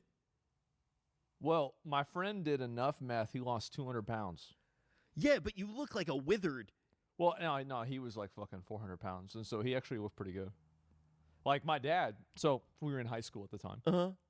Doing meth in high school, obviously. Yeah. And so well, that's when you start. Yeah, of course. Yeah. And so if you're a late bloomer. To be fair, we had started in middle school. And then it was like at this point you had already gone all the way through smoking weed, doing pharmaceuticals, I think he was doing some other shit like ketamine before it was made illegal. Yeah. And no, it was not ketamine, it was salvia. And then that shit. Yeah. Oh God. And this whole time you're already knife cleaning. Oh yeah. You're already molting. Yeah, we'll get back to that. We're knife cleaning and smoking weed out of a flashlight. I never did it. Yeah, you never did drugs ever. Yeah, I've tried it before. Of course, I've tried it. But I don't really like it. There's no reason to do it. Yeah, I thought you never did anything. No, I've never taken any pills. I've never done cocaine. So you had a drink before? Of course, yeah, I have. Oh, I thought I've drank many times, but I just don't really find I don't find it to be tasteful. I don't enjoy it, and so I just don't do it. Like I don't have a problem. Like if somebody gave me a like a glass of alcohol and they said drink this, I'd be like, okay, if the camera's on, I'll drink it, sure. For like the clip or something. Like I don't really like. It's not like I'm afraid of it or I have like a. Well, I know that. Yeah, I just thought you never did. I'll be honest. There's one drink that I want you to try. I try it. Yeah, sure. I want you to try Fernet Branca. Okay. Yeah. That's the only thing I would ever ask you to try. No, my dad would have me try drinks sometimes too. I could see you randomly really liking Fernet Branca. Yeah. Which would be cool because I like it. Andy Milanakis likes it. Does he really? And that's it. Okay. All right. so I'll I be the third guy. You're like the third guy who likes the same all right. drink. Yeah. No, I'm totally willing to try it out. Yeah. But wait. So you're doing meth. Right. And so, well, I wasn't doing meth, but like my friend was doing the meth. Collective. And so, and so like he's skateboarding down the street, and my dad. This is me and my dad. He's driving me home from school. It's like 10th or 11th grade, and he's like, the guy's name's Lowell. And he's like, whoa! Oh my god! Yeah. And he's like a neighbor of mine, and like we grew up together. And everything. And he's like, oh, you looking great, Lowell. What have you been doing? And Lowell's like, meth. And my dad's like, great. How about that? And it's like, yeah, you see how much Lowell lost? That's great. Yeah, good for him, huh? I'm like, yeah, sure. And that was it. Yeah. Damn. And so, like, whenever Clav is explaining shit, I'm like, yeah. Here's the thing, though. Yeah, no, sure. If you were picking all of the funniest things to do to make up a character, that's what you would do. Yeah, about right. There's this old Soviet spy saying. Yeah. I'm not sure if it's the gray man. It's an idea. The gray man. It's slightly different. Okay. But same era, like same KGB kind of. So the idea is if a system is efficient, the more efficient a system becomes, the less you have to lie. The idea to it is, and I think this happened during the radio days, if you just continue to transmit more correct information, if a system's more efficient, you can make people doubt how much information they're receiving by information overload. So it's actually one of the best ways to make people doubt stuff. Too. Yeah. So it's basically the more that you can overload a system, even if it's with true information, it's just an information overload and people start to doubt the information. And then if you just scatter a few lies in between it, now they start to question everything. And that's where we're at with the internet right now. It's so efficient. So when the fires were happening in California, there were pictures of, firemen with just a bag. Yeah. There were videos of the Hollywood sign burning. Right. There were pictures of empty water ravines. Yes. Now, I know at least one of those images was fake. Right. But now I at least have to ask about the other ones. Of course. I feel that way about everything right now. Good. And but good, but also that's not what it was like before. It was. Maybe actually, it should have been. I actually think that it was. I think that we just didn't know it. I think that there were, but like obviously, like they weren't making AI fake images then, but things are being misrepresented to such a massive degree, and I think this has always been the case. And the internet hasn't just basically beyond spin. What? Beyond like a spin on a story. Yeah. You think it was completely misrepresented in some cases completely, and I bet if you go back probably like 50 years, there are probably a few things that they totally misrepresented because there was no other type of media to challenge it. Like this is a conspiracy take, right? But like I think it's true. But I think that really, but whenever you put a spin on something, there's a spin that you can put on something that effectively makes it an inversion of itself. True. So, I mean, really, a spin is the same thing as a lie. And so I think it's been going on forever. Here's a question. Yeah. You, as somebody now who provides commentary. Sure. You aren't necessarily going into something and applying spin, but you have... I try not to. But you have your biases. You have your... Of course. You're coming to it and you're interpreting a situation. Mm-hmm. Now, even though your motive is pure, right? The idea of what you're trying to do is most accurately represent something. As a human being, you're always coming at it from your perspective. Right. Now, if you're wrong at some point, there is like a bit of spin on it, right? Would you agree with that? that there's some level of spin, even though the motive is different. Well, whenever I'm talking about something, obviously I'm going to I'm going to give it my opinion on it, right? But I think the difference is that like I will very openly say that like, you know, I will try as best I can to you know, like independently and like kind of just plainly state information, but then I will give my opinion on the information. And I know that I know that's that what you I try do that. to do. Yeah, and you try. But to I do that think that like I mean there will be a selection bias of that information that will exist. So it's inevitable. Yeah. So like if you say something at the beginning, you're potentially framing. If you say something at the end, you potentially have recency bias. Yes. That's just the way communication works. Sadly, right? Humans aren't perfect. Yeah. But the reason why I bring that up is because I'm coming at you being like, oh, you're not a perfect like commentator. There's no way that somebody can do it without having a bias. I've made mistakes myself. It's very common, actually. Not necessarily for me making mistakes, but there are always like little minor mistakes. Like for example, like you're talking about the fires, and I'm showing a video, and somebody says, "Oh, that's from Iran." Yeah, and it's like, oh shit. Okay, wait, never mind. Right. But then a lot of the time, you can't guarantee that the correction will get as many views as, like, if they're separate, the correction might not get as many views as the first person. Sometimes you might hit completely different people. Yeah, sometimes what I do is I'll try to delete the original one if something's like inaccurate, or like we'll update the title or something like that. Now, do you think that everybody does that? Absolutely not. Because that's the reason that I bring it up That's is more and more people get their opinions, or sorry, not their opinions, but kind of in a way I almost Freudian slipped into the right thing. Yeah. People do kind of adopt their opinions from people. Like, if you think about it, like, I trust you more than I trust random people because you are my friend. You're part of my tribe. I trust my family more than I'm going to trust random people. And, you know, you kind of, in the past, I feel like a lot of people adopted their worldviews from people in their close social circles. Now, our brains are kind of hijacked. And when I watch a YouTube video, I'm going to watch from someone I like. Yeah, sure. And that skews everything. And I feel like that makes it even less reliable than it was before.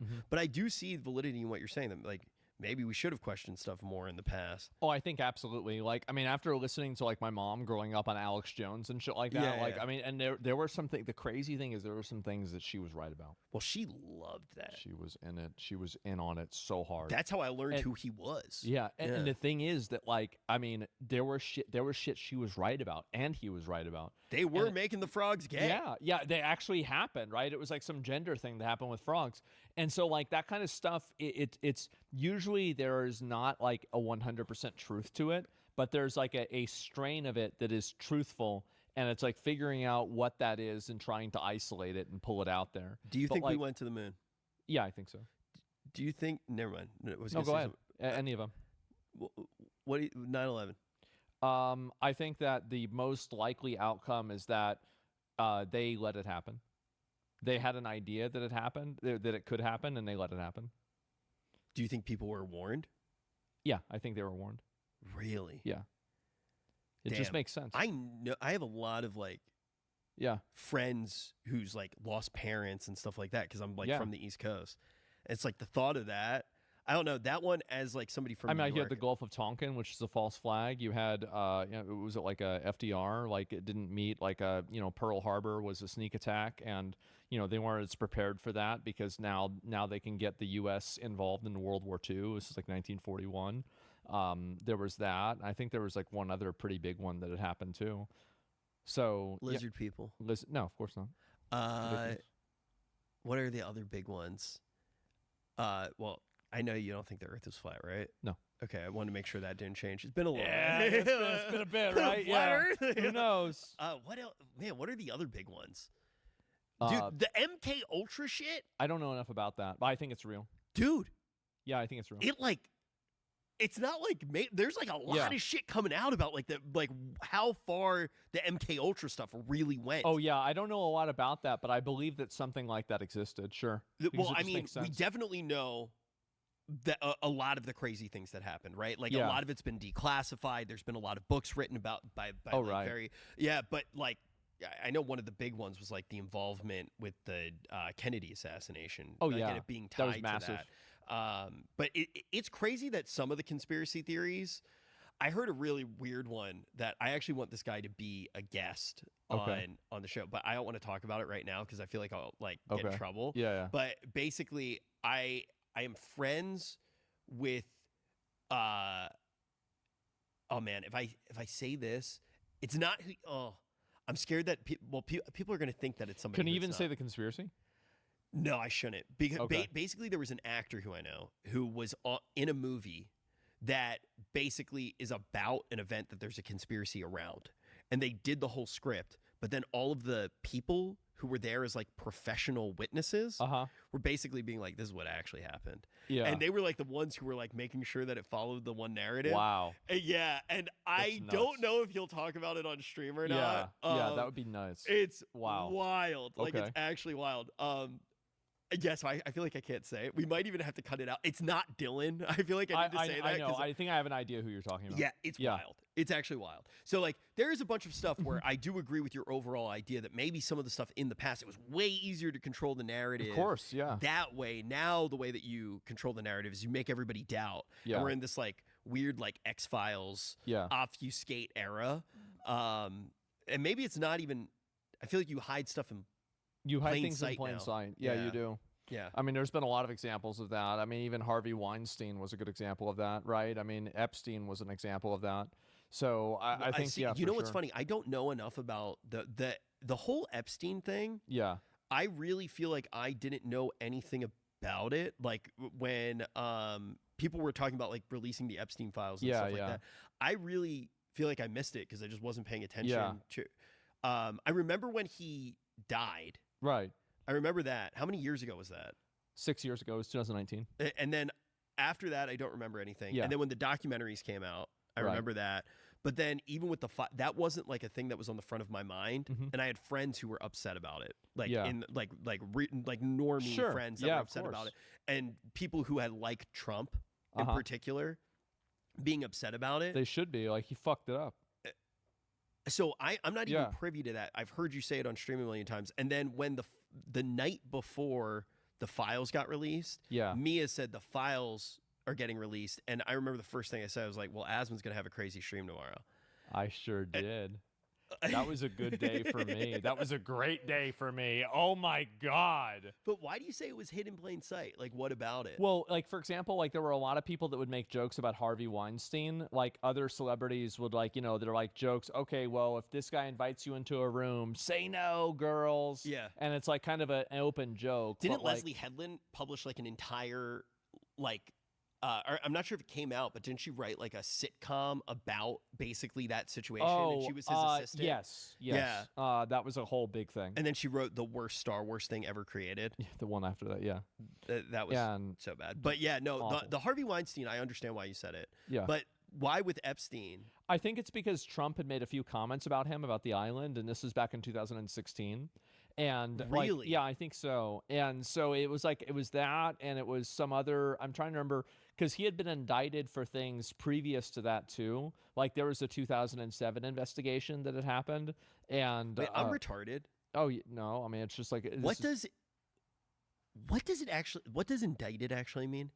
Well, I mean, he got, they brought him in and they wanted to talk to him, and that's what indicted means. Indicted it depends on like if it's federal or like I think federal means different. So yeah, so that's the thing. Like, I have an idea of what it means if somebody's indicted. Like but it's like they have enough probable. My understanding is they have enough probable cause to like bring somebody in and like question them and like really kind of go through an investigation. Got it. That's I'm not sure about that though. Okay, so maybe I'm not retarded. But like he was basically like they thought for sure like you're fucking like you did something wrong.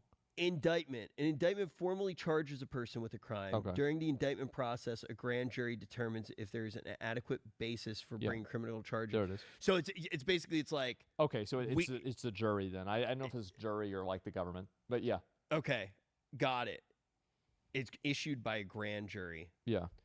I think I understand that now. Yeah, because I hear, I've heard like indicted and stuff like that. And I'm like, wait, does that mean that they're just bringing them in for questioning, like official questioning, like on the book? Or this is how little that I pay attention to stuff like that. Yeah. I mean, it's that kind of stuff. Like, it doesn't really, I mean, like if whenever I'm not streaming, I never even think about this shit. I never think about it. I don't watch the news. Yeah. I don't own cable. There's no news. So how do you know what happened? And I didn't use social media.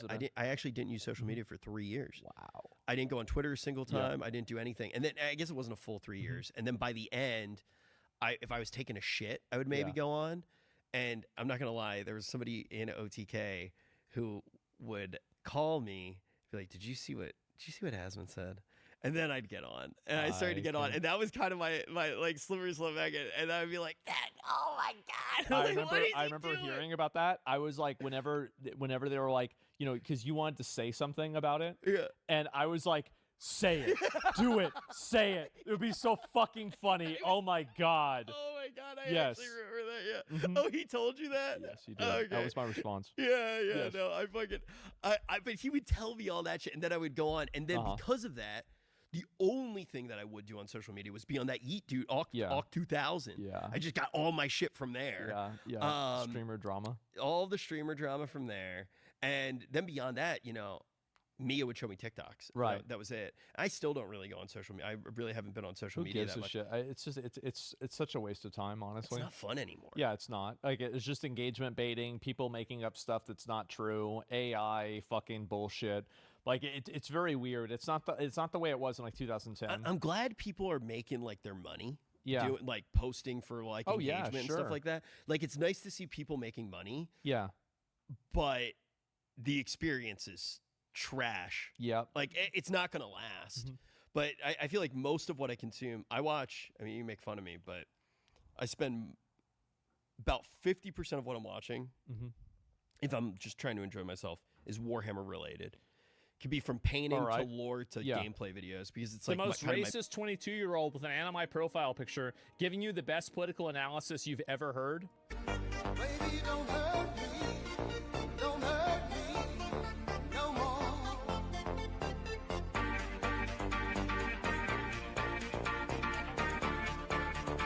The most racist 22-year-old with an anime profile picture giving you the best political analysis you've ever heard. Baby, don't hurt me. Don't hurt me no more.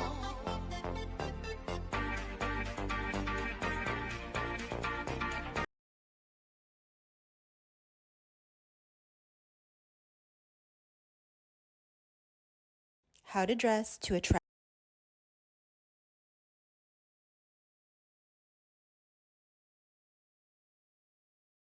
So up until recently, we never. My main game. Then if I'm playing a video game, that would be like the other thing that I'd be do watching. That a lot. And then anything else is like TV show, like Pluribus. Holy fuck, have you watched it yet? That is one you should watch. That's the new Vince Gilligan show, right? Yes. Yeah. Holy fuck. And she is incredible. I can never say her name. Yeah. But she plays Kim Wexler in Better Call Saul. It's like Rhea something like that. Her name starts with like an R, and it's like an interesting name. She is just phenomenal. You should actually watch that one. Okay, maybe I will. We'll see what happens. I mean, obviously, like we've been. What was this? Rhea Seahorn. See why I can't say that? Yeah. I don't. Today we are pinching 9,999 broccoli florets, shaving them to exactly 0.5 millimeters with an electric razor, then manually selecting only the plump ones. After 7,200 seconds, the selection is done. Each floret is opened, a single pinch of salt inserted, then sealed for perfectly even distribution. Next, 100,000 drops of fresh morning dew, 2 kilograms of free-range lamb, freshly walked 10,000 steps, go into simmer. Using calipers, I select 999 organic rice grains and grind them into a fine powder. 99 drops of lamb broth turn it into dough.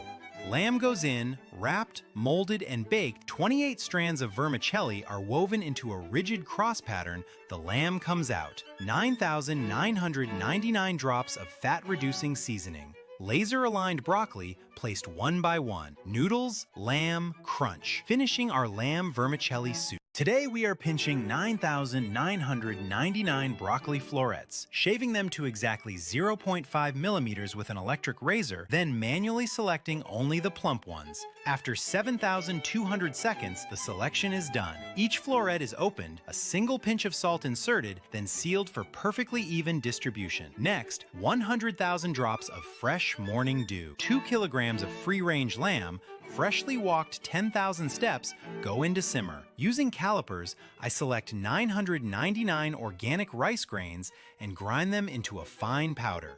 99 drops of lamb broth turn it into dough. Lamb goes in, wrapped, molded, and baked. 28 strands of vermicelli are woven. Again, the biggest bait you can do against any Mel is to shoot ult at him midway.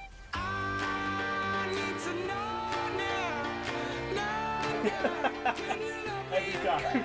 Just do it every time. Again, the biggest bait you can do against any Mel is to shoot ult at him midway.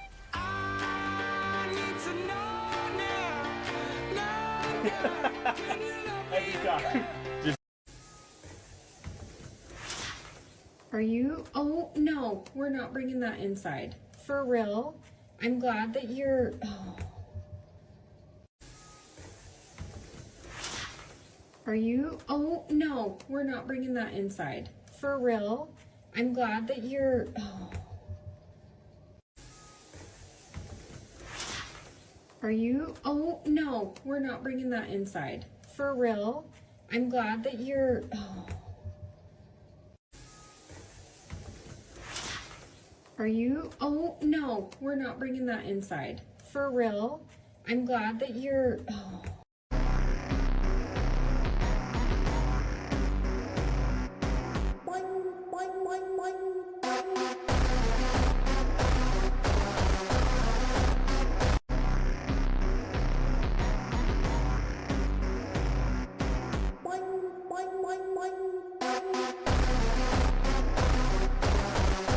As they pack snow around the stick, they're creating an ancient survival tool that made life possible in the coldest places on Earth. After the snow is packed tight and hardened, the stick is pulled out, leaving a deep vertical hole. Then a second hole is carved at the base, so it connects to the first one, forming a simple air tunnel. When wood is dropped inside and lit, instead of melting the snow, air is pulled in through the lower opening, forcing heat upward to keep the fire burning. The surrounding snow acts as insulation, trapping the heat and turning the whole structure into a natural stove.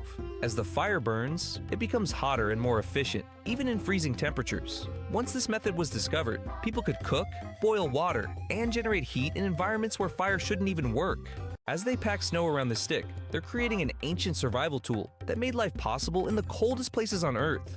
After the snow is packed tight and hardened, the stick is pulled out, leaving a deep vertical hole. Then a second hole is carved at the base, so it connects to the first one, forming a simple air tunnel. When wood is dropped inside and lit, instead of melting the snow, air is pulled in through the lower opening, forcing heat upward to keep the fire burning. The surrounding snow acts as insulation, trapping the heat and turning the whole structure into a natural stove.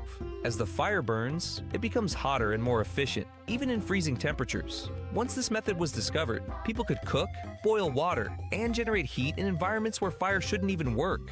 As they pack snow around the stick, they're creating an ancient survival tool that made life possible in the coldest places on Earth. After the snow is packed tight and hardened, the stick is pulled out, leaving a deep vertical hole. Then a second hole is carved at the base, so it connects to the first one, forming a simple air tunnel.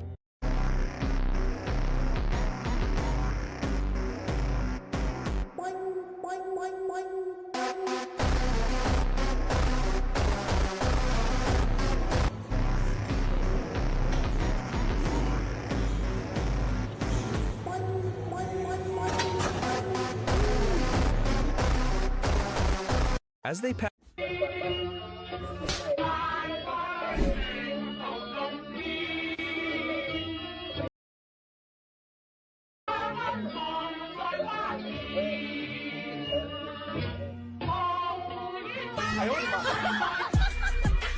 别墅里面敞开，在市里面饮。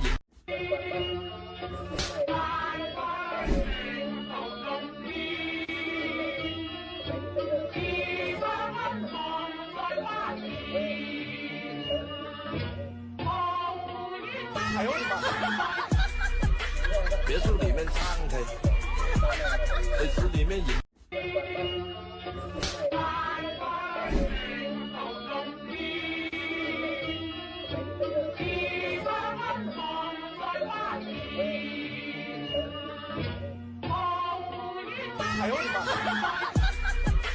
别墅里面敞开，在市里面饮。If you blink, you might miss it. Are you ready? Watch out as this magician fooled everyone on American Got Talent. His talent was out of this world. 3, 2, 1.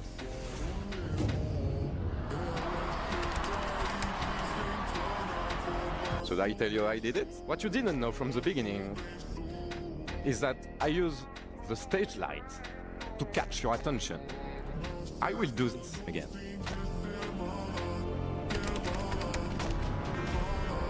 The very last second. I must be fast, believe me, which is not that simple.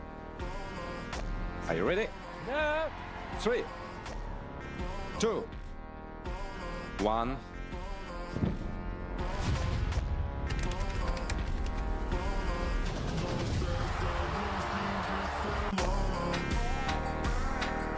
If you blink, you might miss it. Are you ready?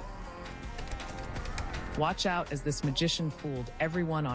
The customer suspected he was being cheated when buying cheese, but the old man did something completely unexpected. He began cutting the cheese without weighing it first. Once the cut was ready, he put it into a bag. Before it was handed over, the customer asked, "Is that the amount I ordered?" Calmly, the elderly vendor took it to the scale, and it came out to exactly 2 kilos. Even so, everyone who came there grew curious and tried to test the old man's skill. Every time a customer asked to have it weighed, the scale's needle stopped precisely at the requested number.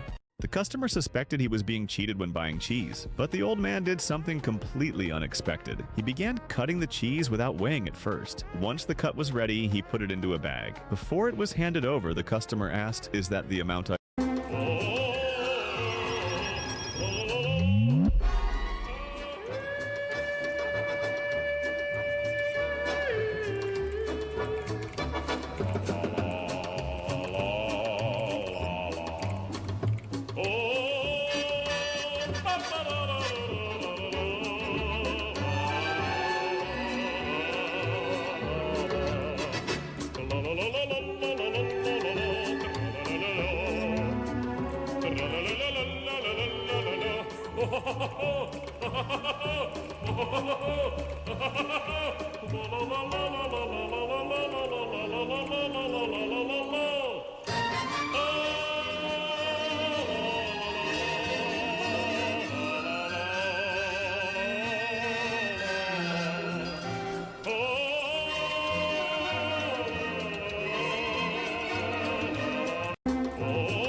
Yo, what's up, homie? Would you rather $1 or a mystery gift? Mystery gift. All right. Good. That is a freaking blessing.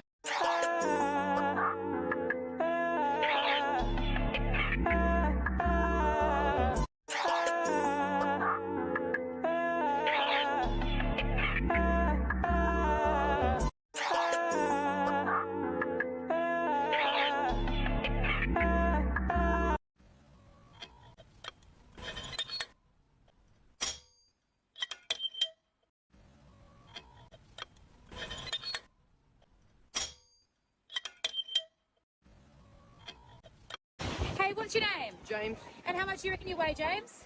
50 kgs. All right, go. Crawl to the end, James. Crawl to the end. All right. What's your name, sir? Bob. And how much do you reckon you weigh? Bit over 60 kgs. Bit over 60? All right, so are you Blob and your son? Yeah. All right, so how much do you really reckon? 100. 110, blobbing, what do you say? 50. All right, let's see how it goes. Remember, no logo on your bum. Hey, what's your name? James. And how much do you reckon you weigh, James? 50 kgs. All right, go. Crawl to the end, James. Crawl to the end. All right, what's your name, sir? Bob. And how much do you reckon you weigh?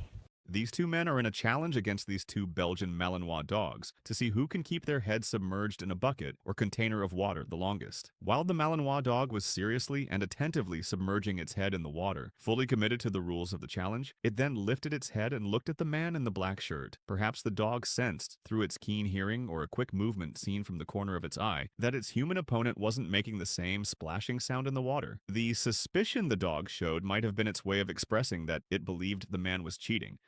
These two men are in a challenge against these two Belgian Malinois dogs to see who can keep their head submerged in a bucket or container of water the longest. While the Malinois dog was seriously and attentively submerging its head in the water, fully committed to the rules of the challenge, it then lifted its head and looked at the man in the black shirt. Perhaps the dog sensed, through its keen hearing or a quick movement seen from the corner of its eye, that its human opponent wasn't making the same splashing sound in the water. The suspicion the dog showed might have been its way of expressing that it believed the man was cheating.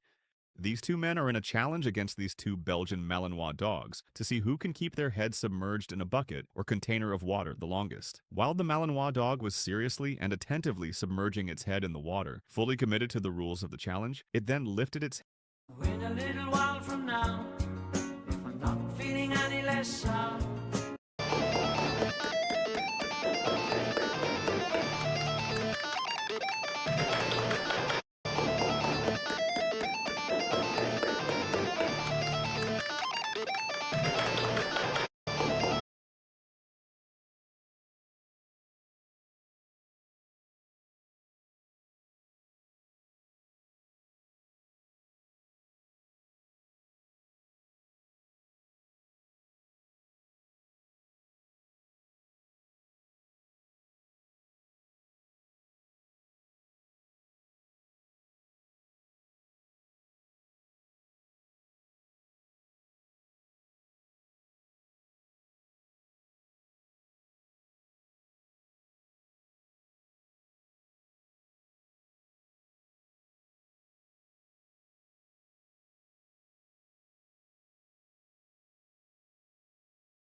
don't know how to fucking say that shit either. Who named her?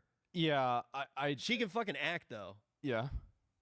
Oh, maybe we'll see. Maybe I'll watch something like that. Dude, I haven't watched anything. Honestly, I still haven't finished Vinland Saga. I was talking about that today. I was about to bring up Vinland Saga. Yes, I still haven't finished it. I remember being like every single day being like, yo, yes. you gotta check this out. And you would always say like the dumbest shit. Like, oh dude, I got to the part with like, and I'm like, dude, that's the theme song. And you'd be like, yeah, then I got tired. Yeah, no, I got a little bit farther in it, but eventually I will watch it again. But yeah, we'll see what happens, okay? You didn't finish the first season? No, I have not. I stopped. And you know why? My TV died.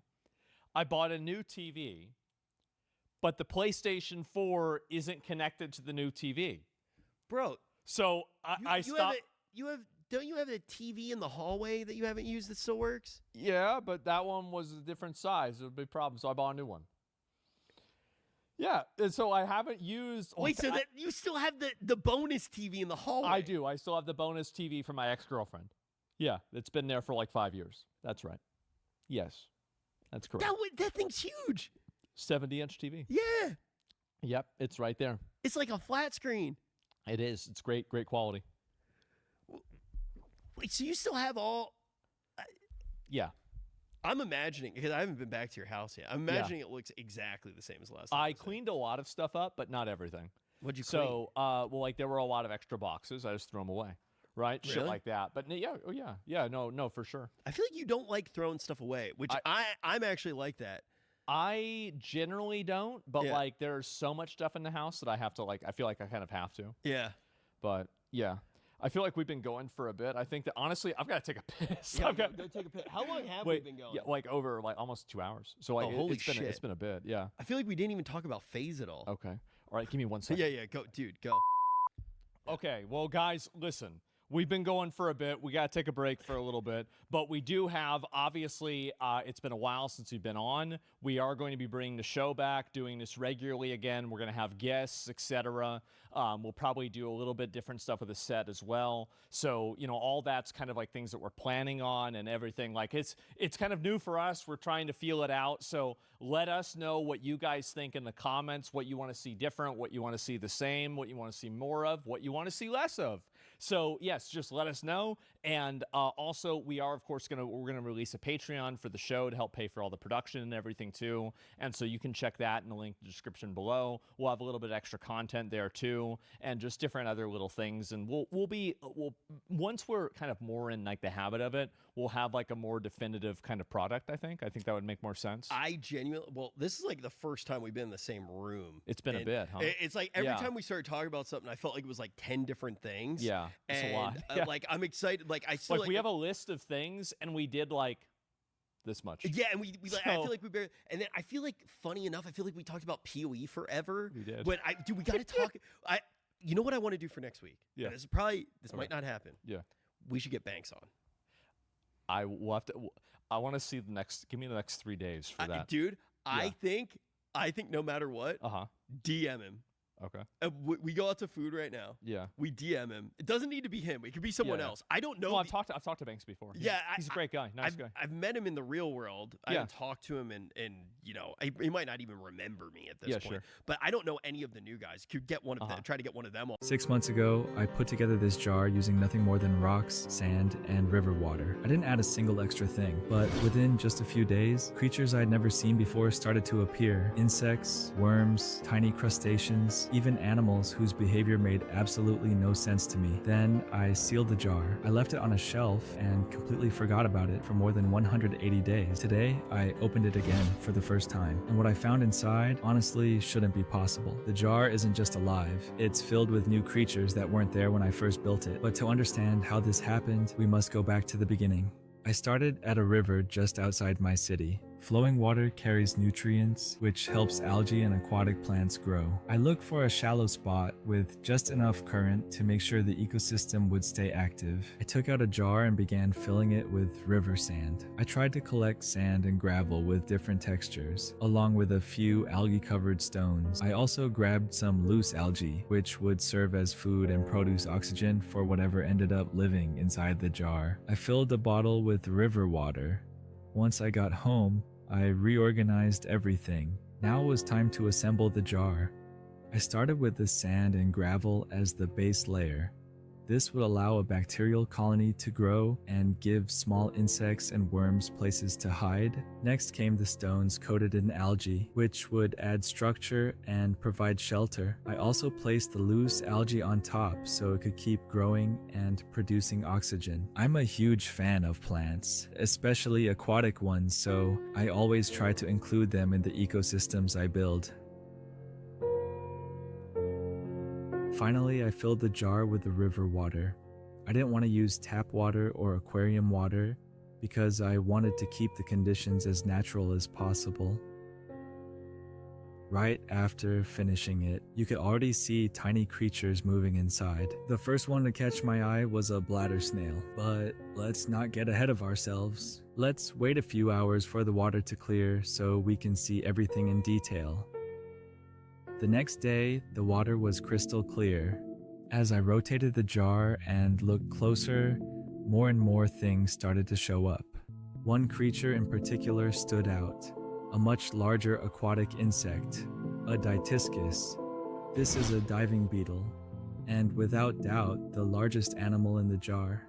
It's a very effective predator, so it helps keep the population of smaller insects under control and might even attack newborn snails. To breathe underwater, they trap an air bubble under their wings. Here's another species of diving beetle, but much smaller. Another interesting insect in the jar is the back swimmer. As expected, one of the largest and most numerous animals in the jar were the bladder snails. Just a day later, they were already laying eggs, threatening to become a full-on infestation. But it wasn't just insects. There were crustaceans too, like scuds, which look a bit like tiny freshwater shrimp. And one of my favorites, the ostracods. Tiny creatures that swim around carrying their shell like a little seed, filtering the water and feeding on suspended particles. There was also a wide variety of worms and a few other organisms that, honestly, I can't even identify. But not everything would survive. Some species would disappear forever, others would become the rulers of the jar, and surprisingly, some species would appear later that weren't visible at the beginning. I sealed the jar and left it on a bright shelf. I wouldn't open it again for more than 6 months. 190 days later, the jar had changed dramatically. At first glance, it might look dead, lifeless, but as soon as you get close and focus on a single spot, a whole constellation of microorganisms starts sparkling like stars. Some algae have lost their bright green color. They're not dead, but they've weakened over time. Others have sprouted fresh new growth. A layer of sediment has formed at the bottom. Algae and bacteria have built colonies under the sand, and you can even see tunnels carved out by worms. On the surface, duckweed has taken over, helping to oxygenate and filter the water. But let's move on to the most interesting part, the animals. The diving beetle survived for months. The rules of nature are the same inside this jar, so eventually its time came. Its shell is all that remains. As expected, most species went extinct, and diversity decreased. This is normal and necessary for the ecosystem to reach balance. The species that has clearly become the king of the jar is the scuds. They're everywhere. No matter where you look, there are always several. And it makes sense. They're extremely hardy crustaceans with a fast reproductive cycle. They even self-regulate. If food becomes scarce, they resort to cannibalism. Some have died, but even dead, they contribute to the ecosystem. Their shells release calcium as they decompose. They seem to have figured out how to balance themselves. Where they once laid dozens of eggs at a time, now they rarely lay more than 10. It's fascinating to watch the snail embryos in time lapse. They never stop moving inside the eggs. One creature I hadn't noticed at the beginning were these worms gathering on the water's surface. I've seen them before in aquariums that are still cycling, but they didn't appear when I first built the jar. They seem surprisingly social, always clustering in the same spot.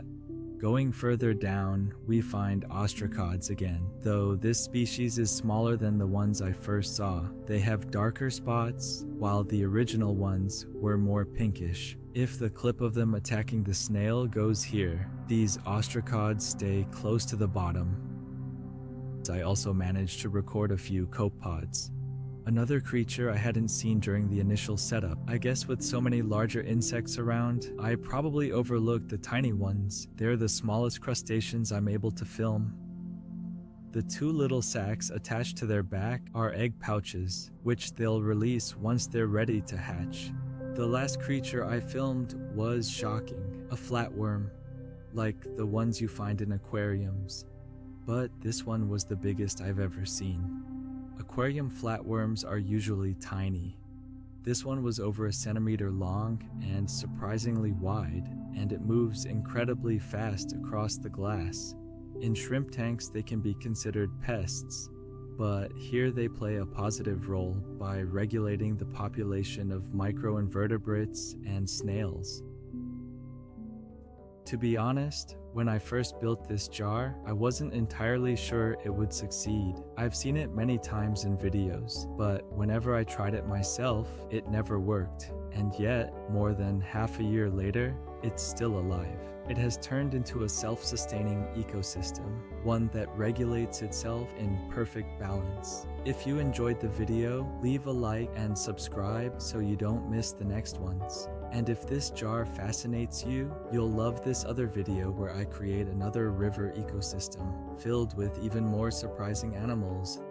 Thanks for watching. Chat, what do you guys drive? Let me know in the comments.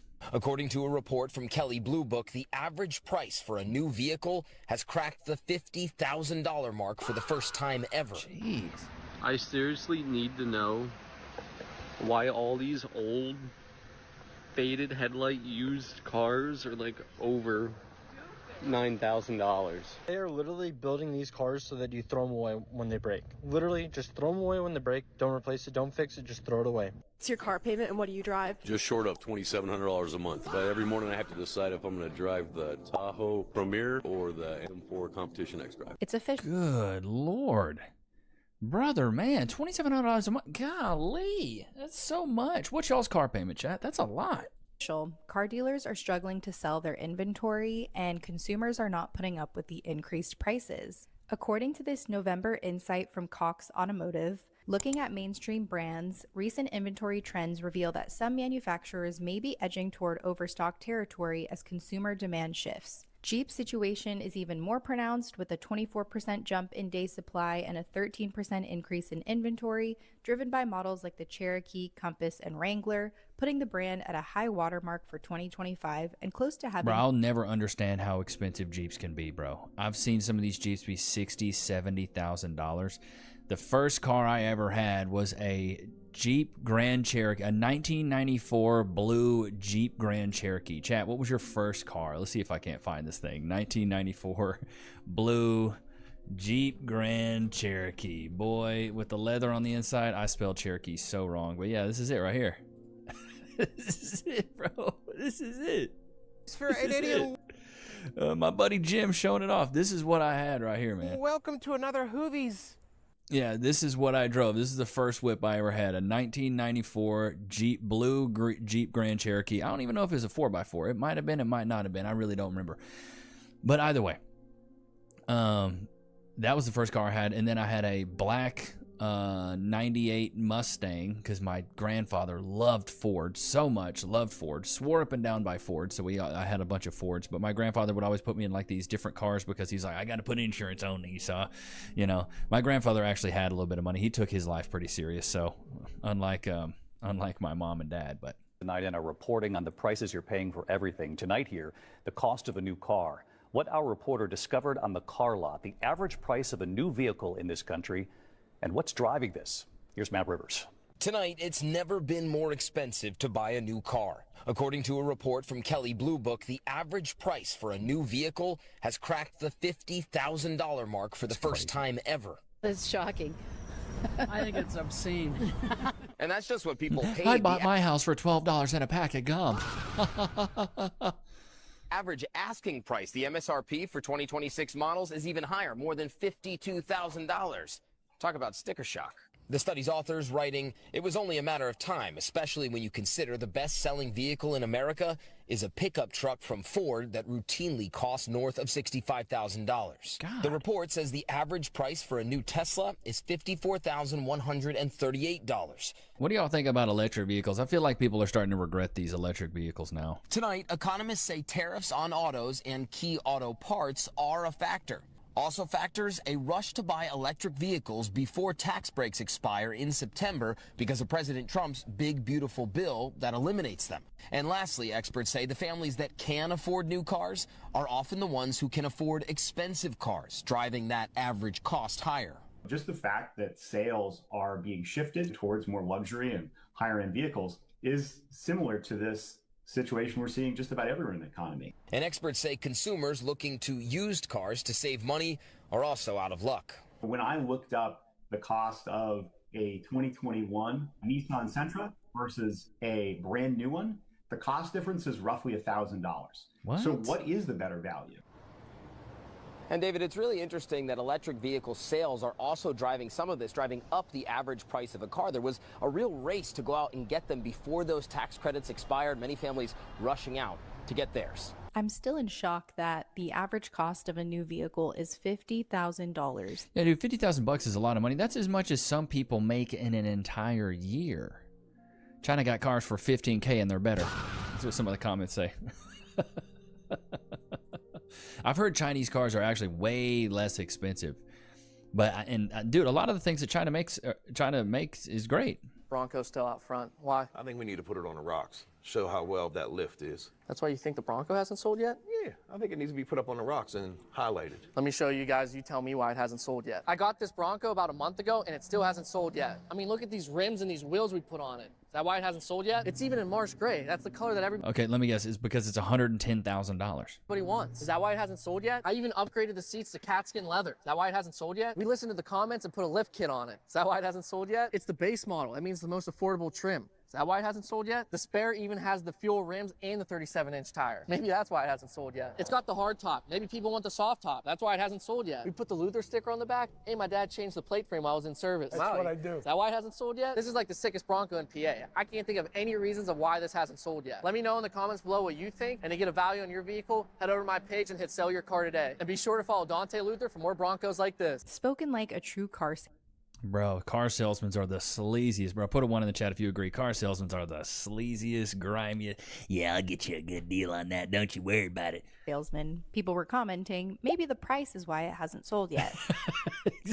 The first reason why, bro, it's too freaking expensive. It's overpriced in a base model. $3,000 in lift, wheels, and tires, but marked up $10,000 because it's custom. It's the obnoxiously high price for a terrible vehicle. Maybe because it's a base Bronco listed for $56,000. So I went to the Ford website because I was curious how much Broncos go for, and it looks like they start at $40,000. Jesus. Of course, they talk about all the bells and whistles, the lift, the hardtop, the rims, the tires, the color, but no mention of the price. And this salesman can't think of one reason why this hasn't sold yet. It always is the price. Yeah, dude, it's always the price, bro. People are so price conscious, especially in this economy right now. If you know, like, and then, but the thing is, if it's too expensive, they're gonna ask a lot of questions. But also, if it's too cheap, they're gonna ask a lot of questions. Like, why is this so cheap? I'd be just as sus if it was really cheap. 1999 Toyota Corolla. This thing only has 112,000 miles on it. I stopped because I saw it. Because I saw the window sticker right there.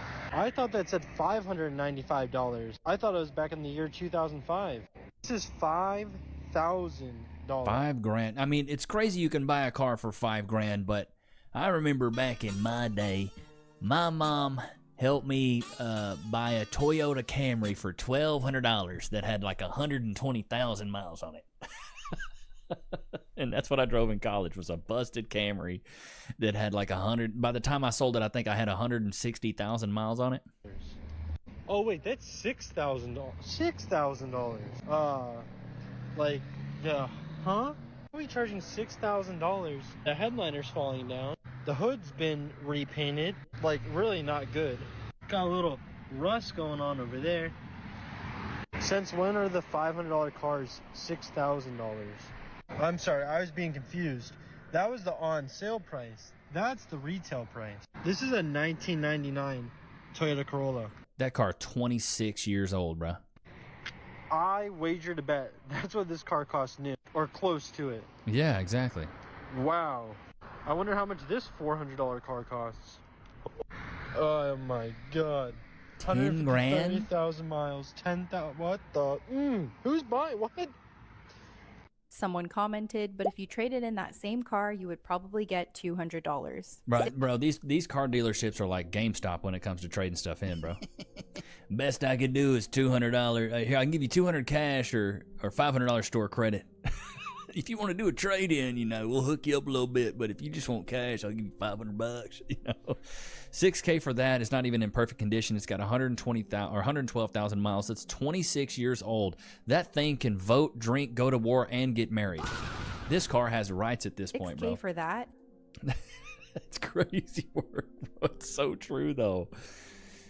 There's the inflation of everything. Why are cars so expensive? It's a busted ass Camry. What's crazy is that these cars were $10,000 to $12,000 when they were sold brand new like 25 years ago. That's what's really nuts. It's like that's how much they cost brand new, and you're selling them for that when they're used and have 100,000 miles on them. Seriously need to know why all these old faded headlight used cars are like over $9,000. What? You can't find anything under $5 grand. $6,400 for a 2013 with 175,000 miles. It's on its last leg. It's like buying a horse that's got like one race left. Like, what are we doing? I bought mine for $2,000 with 136,000 on it. That's crazy. Oh, there's 3 of them. I didn't even see the third one. Well, that's why they're still there, because they're not selling. Nobody's buying that crap. Nobody is going to buy these cars. They don't want to sell them. I could not imagine. It seems like that's the case. They don't want to sell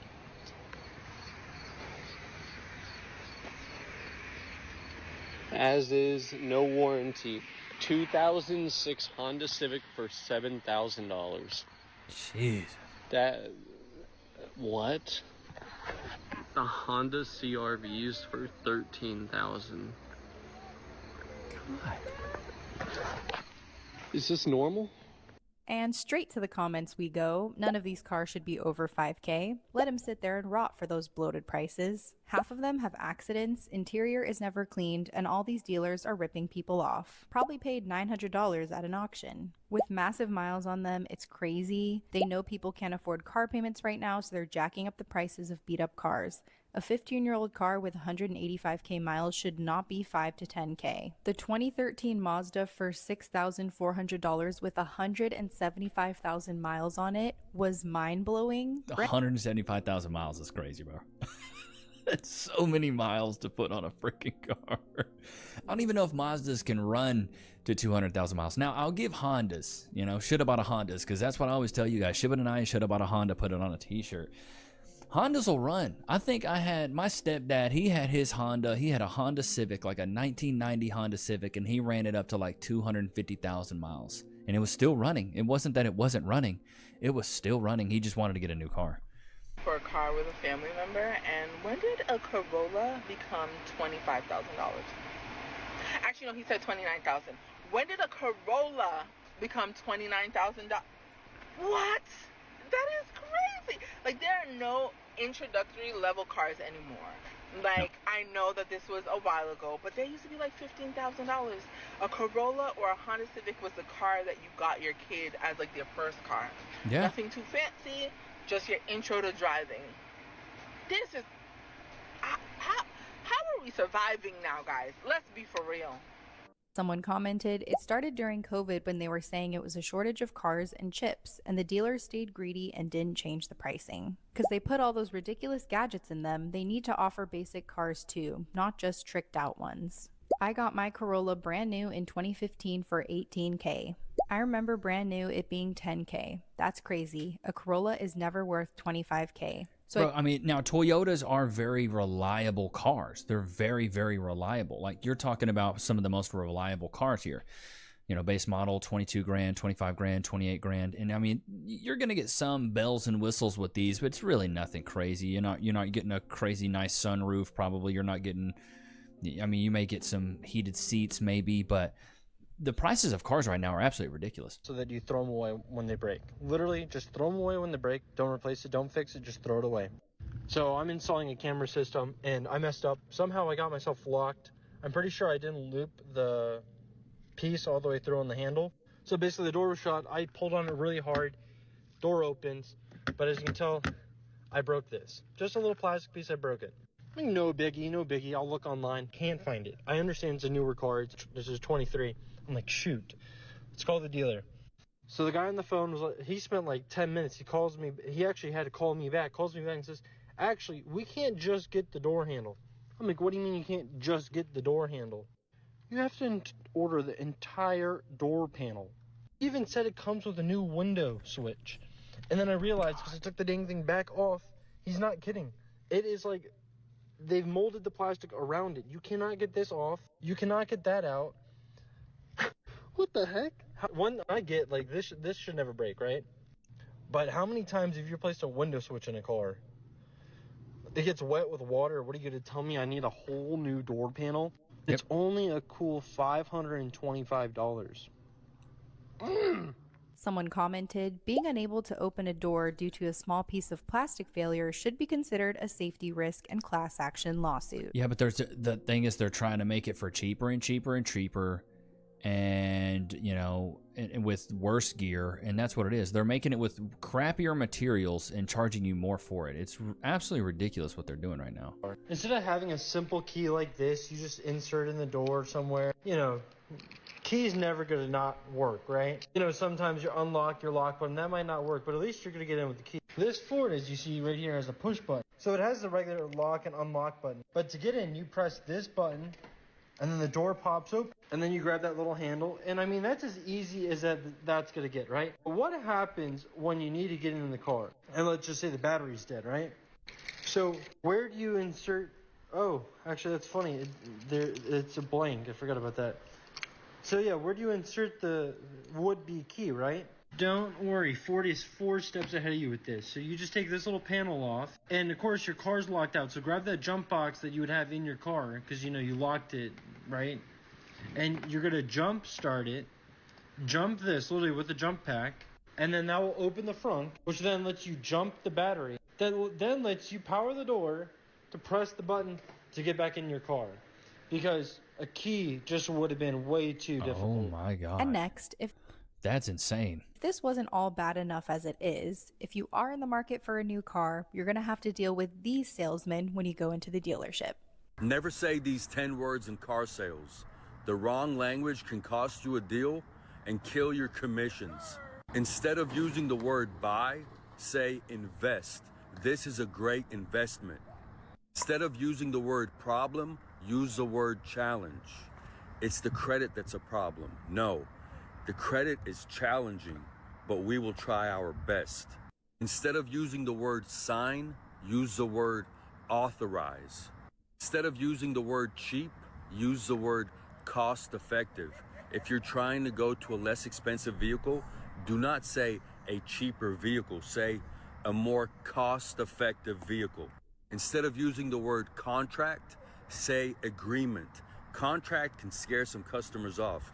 Agreement is something friendly. Instead of using the word cost, say value. This one's very important, value.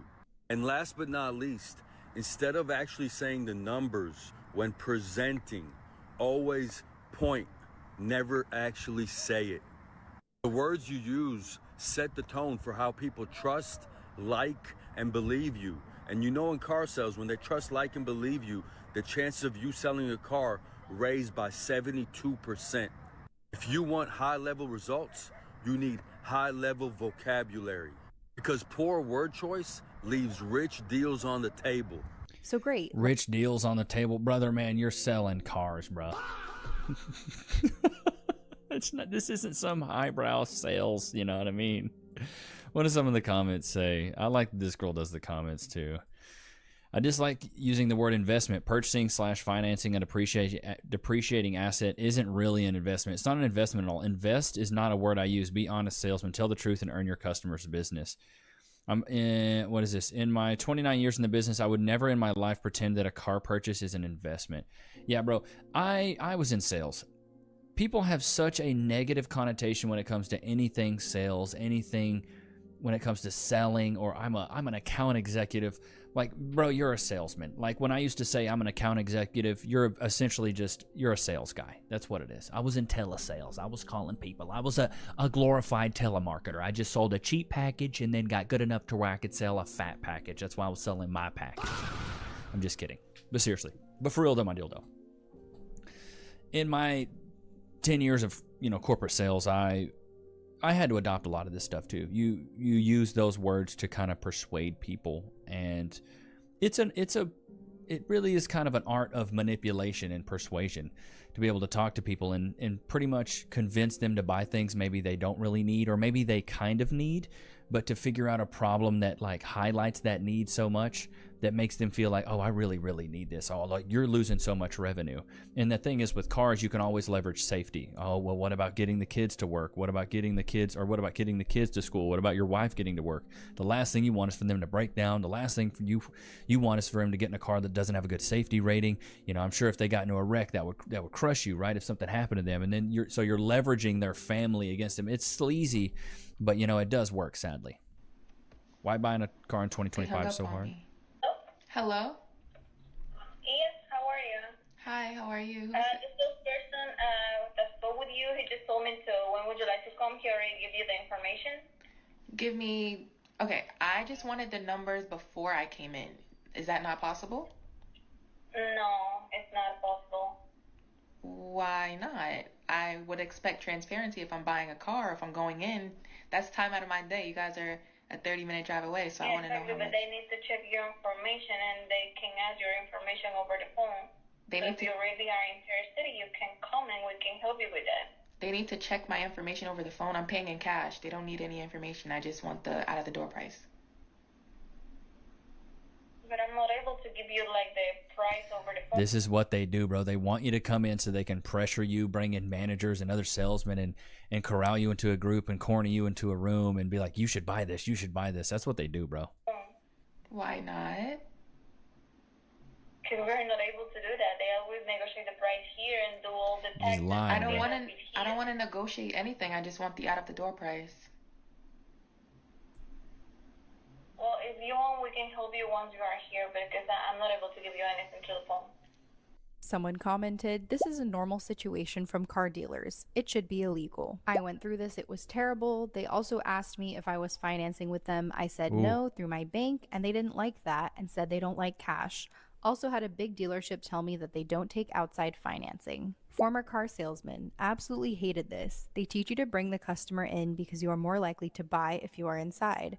But as a consumer myself, if I'm serious about buying, I'll shop. No BS, you dodged a bullet, because when dealerships are like this, 9 times out of 10, it's because they have like $7,000 worth of accessories that they can't take off. Do they not want to sell cars? LOL. They don't need any information to give a price. Dealerships are worthless. Buy online and pick up. That's why I think things like Carvana are starting to, become more popular, because people can just they can bring you the car and you can buy it. Like, I hate that there's still a middleman when it comes to buying a car, because buying a car, it's a rather large investment. It's like the one other investment besides buying a home. You got a real estate agent and things like that, which that can be annoying. Real estate agents are, they're salesy too.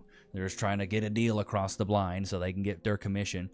But with the whole car situation, it's so sleazy, because they'll mark the price up and they have like $5,000, $7,000 worth of wiggle room. And if you don't negotiate, they're like, cool, we got it for the extra $5,000 to $7,000. Nice, got it. Like, they're like in and out the door. They never want to talk numbers. They always want you to come in. They always want to like call out all the inadequacies in your car. You know, I went when we Cass had a Honda CRV years ago, and we went to the Honda shop to give it back to him. We actually made money on this Honda. We made like $3,000 on it, which was crazy. She had it for 3 years. We leased it. But when we got there, the guy was like, really all we can do is like $1,000.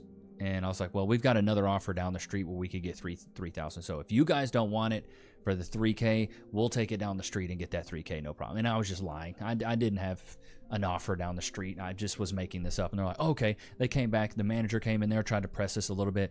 He came back maybe 20 minutes later. He's like, okay, we'll do this. We'll do the $3,000. I was like, wow. Like, it was that easy. You really went and just sat in your office and came back and gave us an extra $3,000. Like, it just proves how sleazy this entire industry is. You drive? Just short of $2,700 a month. But every morning I have to decide if I'm going to drive the Tahoe Premier or the M4 Competition X Drive. What's your car payment and what do you drive? $1,342, and I drive a Silverado 3500 HD. Got a question for you. What's your car payment and what do you drive? $700 a month. I drive a Chevy Silverado half-ton 2022 RST with a 3-liter diesel. What's your car payment and what do you drive? I drive a 2024 Chevy Silverado 1500 Black Widow, and my car payment's $610 a month. What's your car payment and what do you drive? Oh, God. My car payment's $420 a month, and I drive a 2021 Chevy Bolt. What's your car payment and what do you drive? I drive a 2025 Equinox Active, and my car payment is $293 a month. This first comment is the first thing that ran through my head when I saw this video. All these guys driving trucks to commute to a sales job. It is just comical to me that these people going to a sales job or even a white collar job are driving these giant pickup trucks and SUVs. Like, please, if you're going to be buying one of these pickup trucks, you better be. But that's also like a guy thing, also a Texas thing. Like, there's something about guys in Texas when they get in their 30s, they feel like they should drive a big truck. Multiple of my friends have done this. I got a buddy who's he works, he's basically a teacher, right? He's a teacher. I got two buddies that are teachers. He drives like a brand new GMC Sierra 4-door. And I'm like, bro, you don't shovel dirt, you don't ranch, you don't pick up heavy equipment. You commute 50 minutes, bro. You should have got like a Tesla or something that's fantastic on gas mileage. That's what you should have got. Got another buddy who's a teacher. Just because I went to school with a lot of people that studied education in college, and he drives a massive like Toyota Tundra 4-ton. Like, I'm like, why, bro? Why? As soon as I started working from home, and as soon as like the YouTube stuff started popping, I got rid of my car. We only got one car now. A lot of people would be like, oh my God, you only have one? Yeah, we got one car. Cass and I have one car. We coordinated. She needs to go somewhere, she can use the car. If I really need to go somewhere, I'll just call an Uber, dude. It's really cheap here. Like $15-20, I can get anywhere I need to go in town. Nobody wants it, and that's why the dealership's having the discount. I mean, look, what dealership wants to do this? And this shows the price is wrong to begin with. $48,000 from 63, 2025 Dodge Charger. Of course they're going to have to discount it because, I mean, think about that. A fake exhaust sound EV.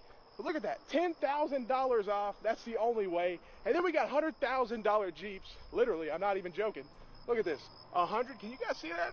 Let me get the phone read. $101,000 from 106. So the actual MSRP is 106 for a Wrangler. Like, whoa, wait a minute. $100,000 for a Jeep, right? That's insane. That's how much you should be able to get like an exotic car for. $100,000 Wrangler? Yes, it actually exists. And here you go. It doesn't even make sense. You think you're just making, I mean, what world are we living in where this is a reality? You know what I mean? But this is the truth. And look at this, $84,000. Look at the payment, $1,355 for 84 months. God. Think about financing, $1,385 for 84 months. Let's look at this payment because what is it? Over $1,600? I mean, some people's mortgage payment on a Jeep Wrangler. I mean, look at this, do the math on that one. $1,639 times 84. You know, that's robbery on a Wrangler. It's a complete mess what's going on. They have vehicles that have been on the lot. Someone commented, no Jeep is $100K. That's bro, no Jeep is $100K. I don't care what it is. And I don't get people that drive the Jeeps like that put the little rubber duckies, you know. But dude, $1,600 by 84 months is like $140,000 for a Jeep Wrangler. That's insane work, bro. I put $170,000 down on my house and financed $165,000. My house payment is only $1,360 on $165,000. No way I'm paying $1,600 a month for a dang Jeep. Well, dude, this is why I tell people to lease, bro. I tell people to lease. I don't finance cars because you're financing just a seriously just depreciating asset. Like, you don't make money on cars. Most of the time you don't. Now, maybe during COVID and stuff, like, people were actually cashing out on these used cars, but we lease our cars. We lease the car for 3 years and then boom, on to the next one. Loki, you want a treat? Free. Sit. Wait. Free. Well, we lease our cars, bro. So we'll lease this car that we got right now, and in 3 years, we'll go get another one. It's just because, number one, I like new cars, and then number two, I don't want to buy a car because as cars get older, like 5, 7 years old, they just start to break down. They don't make them with good parts anymore, and then I'm having to pay to fix them. And then people have problems. My mom just had a Jaguar that she had bought, and she got a pretty good price on it. It was like a 2022 Jaguar. My mom's my mom was financing it and like maybe paid like $500 or $600 a month. And my mom's in a much better financial situation now than she was when I was a kid. So don't think this is some crazy Jaguar. This is like a $30,000 used Jaguar. Jaguar's not that great, but she was wanting to get something fixed, like a headlight fixed, and she got a quote for it. And they're like, yeah, it's gonna be like $6,000. She's like, why is it gonna be $6,000? She was here for the holidays when she was here for Thanksgiving. And it's like, oh, because we can't just replace one light. We got to actually replace both lights, and we got to take off the front and do a whole. It like comes all in one piece. You can't just replace a headlight. Like back in the day where you could just replace one headlight, you can't do that anymore. With a lot of these exotic cars, a lot of these newer cars, it has to be like all one unit. Kind of like what that guy was talking about earlier. They brought it inside. They listened to the people. I mean, they were like, why is the vehicle still outside? It's been there 800 days, and I'll show you something else. So that Dodge Charger's been on the lot over 800 days. This Fiat is a 2023 that's been on the lot over 500 days. And check this out. Check this out. Yeah, 2023. Look at this. Think about it. We're in 2025 and soon to be. It's going to be 2026 still here. 22,000 and the original price is 36. So they're trying to discount it. I mean, what is that's a good discount on a $30,000 vehicle. 36 down to 22. But it's been here over 500 days. No one wants it. And what's it by? Nobody wants that, dude. Check it out. A rodent trap. So yeah, not the best thing to be by, considering these vehicles have been outside. Some of them, like this one right here, right next to the trap, has been out here for years sitting outside. It's a complete mess. And this is only happening at mainly domestic manufacturers, but mainly Dodge, Jeep, and Ram. There's no other dealership that's really in this situation as bad as Dodge, Jeep, and Ram. Someone commented. That's crazy. What are the comments saying though? $30,000 Fiat? That Fiat is not a $30,000 car. That's why they're sitting there. Hopefully everyone gets on board and stops paying these outrageous prices, and they'll start to come down to realistic. People are waking up to Dodge, Chrysler, Jeep, and Ram and their horrible reliability. I've only heard bad things about Dodge, Chrysler, Jeep, and Ram. I've only heard bad things about them. We were even looking at a Cadillac when we were looking to upgrade our car, but you know, it was like a Cadillac's basically just a Chrysler. So it's like, what's really the point in just getting a souped up Chrysler? You know what I mean? But chat, let me know in the comments, what do you drive? What do you pay? I'd be interested to see what you guys drive and what your payment is. Ain't that right, Lokes? Loki's like, bro, I could care less. Whoop-de-doo. But I hope you guys enjoyed today's episode. Let me know if you want to see me do more videos like this. I kind of enjoyed this one. It's a little bit different. But I hope you guys enjoyed today's episode. Don't forget to like, comment, subscribe. It was good to have you guys out, man. Until next time. Peace.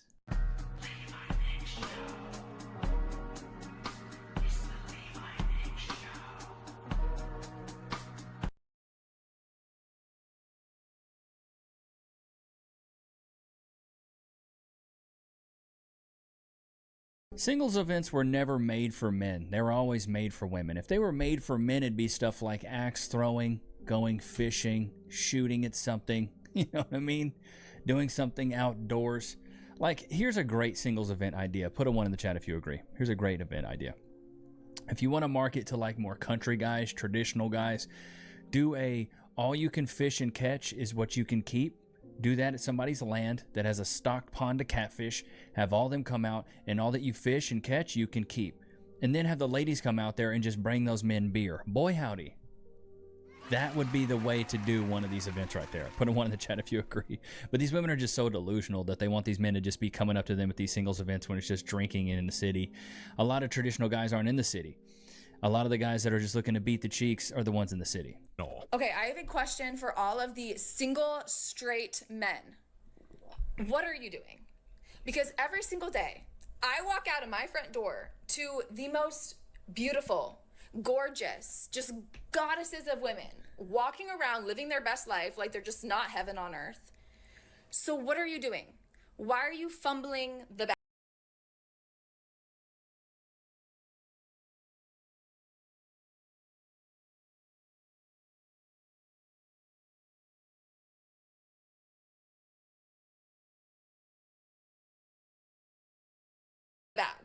Why are you? So what are you doing? Why are you fumbling the bag? Why are you single? Why are you not just... You mean a 35-year-old bag with cats and a lot of drama and baggage? Shots fired! That's not really fumbling the bag, in my opinion. That's actually winning. Snatching up all of these amazing, beautiful, smart, educated... Hey, you're throwing a lot of adjectives out about these women where these women really aren't all that. I've watched Nickelodeon, and you ladies are not all that. Smart, intelligent, beautiful, sexy, educated. I don't know about all that. Women, because they're everywhere I look. Get it together. Because men are done dealing with women who think... Yikes. Well, that's also the problem. We got a lot of hoflation around in these parts where, you know, everyday women think they are just 8s, 9s, and 10s when in reality they're not. Showed up to a speed dating event that I had to apply for, interview for, and pay for. And 3 out of the 8 men at the event were randos that were pulled off the street that day. I'm still sure they brought more to the... These guys are over it, man. These guys don't want to go to these events. They're just not fun for guys. Right? There's a chance that the person you're approaching is in a relationship, or they're just not in the mood to talk. I think we've all been there, right? Like, you've gone out with your friends and you're like, this is about me and my friends. This is not about other people tonight. And so somebody come get their aunt. Honey, you're pushing 40 all day. The high-value men are invisible to you. Actually, sorry, you're invisible to high-value men. See, this is the thing with a lot of these older women they don't really understand is that we're not looking for women that are in their 40s. It's not something that a lot of guys are looking for. Chat, put a 1 in the chat if you agree. Maybe if you're in your 50s or 40s or 60s, you're looking for these women.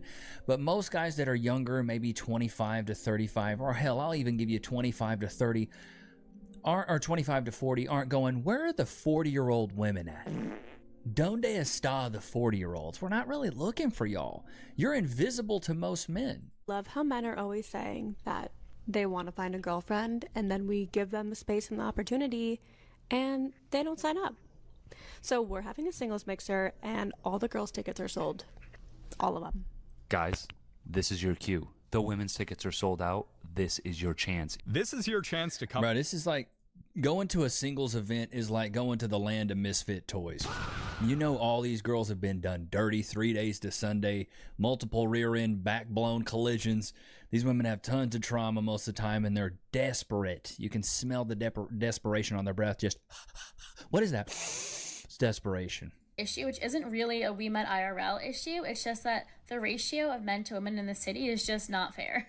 I felt like there were so many beautiful, stunning, intelligent Black women, women of color, and there were only just a handful of men that were there. I felt like the ratio was like 7. If this doesn't let you know, she's saying 7 to 1. If this doesn't tell you that men are the prize, I don't know any other way to paint this picture for you. I'm not Bob Ross, but 7 to 1, it just screams that men are the prize here. To 1, 8 to 1. And the other issue is that because I'm 31, I'm looking for men who are my age or older. And so with the already small ratio of men that were in attendance, I couldn't tell who was age appropriate for me.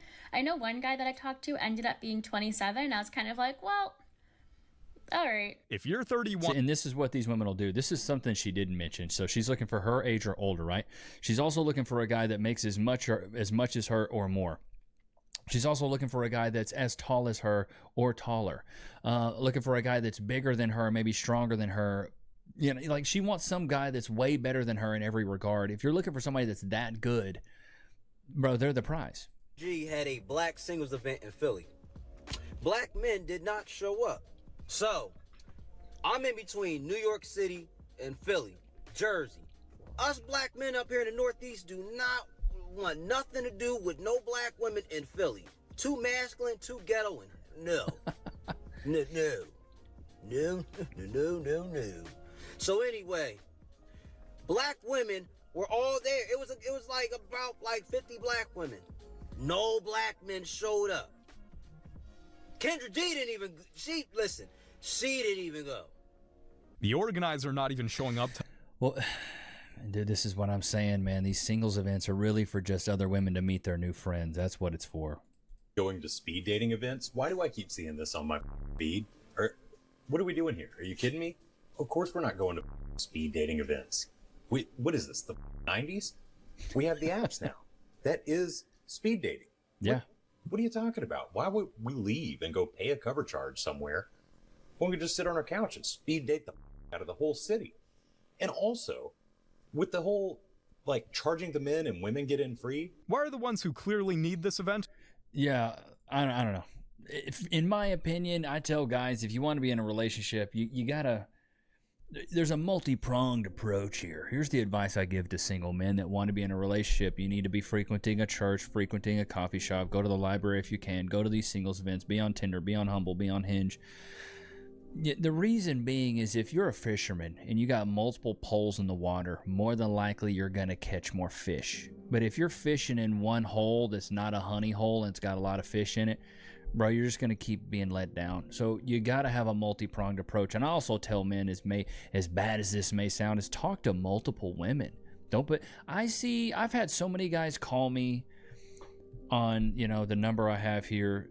That so many guys have called me and said, Levi, man, it's just, I put all my eggs in one basket. She broke my heart, man. Yeah, dude, that will happen. Because if you're putting all your eggs in one basket, more than likely she's playing the field like Tom Brady. She's got options. She's calling audibles. She's got multiple dudes she's talking to. You need to play the game like these women do and have options. Whether you want to believe it or not, these women are out there dating multiple guys at the same time. She's like, well, he's got money. He'll take me out on the foodie calls. This other guy's got good pee-pee, so I'll let him pipe me down. This other guy likes to go shopping. This other guy can afford vacations. They're doing that, so you need to do it too, which means you need to be talking to multiple women at the same time. Stop talking to one woman, think it's gonna happen, she loves me. Go talk to multiple women. Reach the event. Waiting for Olivia. Barbara's Bear House. Damn. How's it going so far? Okay, honey. Just right there off of the look alone. You're big bag. Big bag. What guy's gonna want? It's like, let me go get this fat woman. Yeah, and I'm on the speed date. If you're here's my thing for single women. If you're a single woman, at least be in impeccable shape. I spoke to 3 guys, and they're all a no from me. I'm not You were all a no for them. doing this again. Thank God for girlfriend. And that's what these women do. They end up just having sister wives. No. This event looks... They just end up having sister wives and moving in with their roommates and having cats and being alone and sad. Party at the weekend, and it's made me never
want to date again, and this is why. So we all Don't dare star your top teeth. I hate people that talk like this. I went to a singles event, yeah, and you say, oh, yeah. know the dating apps suck. So I had it in my head that in-person dating events was going to be the way I meet somebody. But on reflection, I actually think they pose a lot of the same problems that dating apps do. I've done a few speed dating events in the past, and I knew I didn't really like that because it's such low chances of success. There's only ever going to be like 10 men there. And I think You got a poster in the back there. It's on the ground, yeah? You couldn't even hang it, yeah? out of maybe 6 speed dating events I've done, I only liked and went on dates with 2 of the men from it. So it just doesn't really feel worth it. So then I was like, let's give dating parties a try, because at least there's a lot more people and you go and you just mingle. So I went on Saturday. The event itself was actually pretty well organized. There was loads of people there. The venue was really nice. But the problem is, you're a traditional woman who wants to be pursued like I am. And I also met a really nice lady there, and she was the same as me, and she wanted men to approach her. Good looking guys are not going to approach you at those events. Yeah, because you're mid. Why? Dude, look at you. You look like if Quasimodo had a sister. Shots fired! I would be a better looking woman than you, honey. You look like if DJ Qualls had a cousin. You're not her.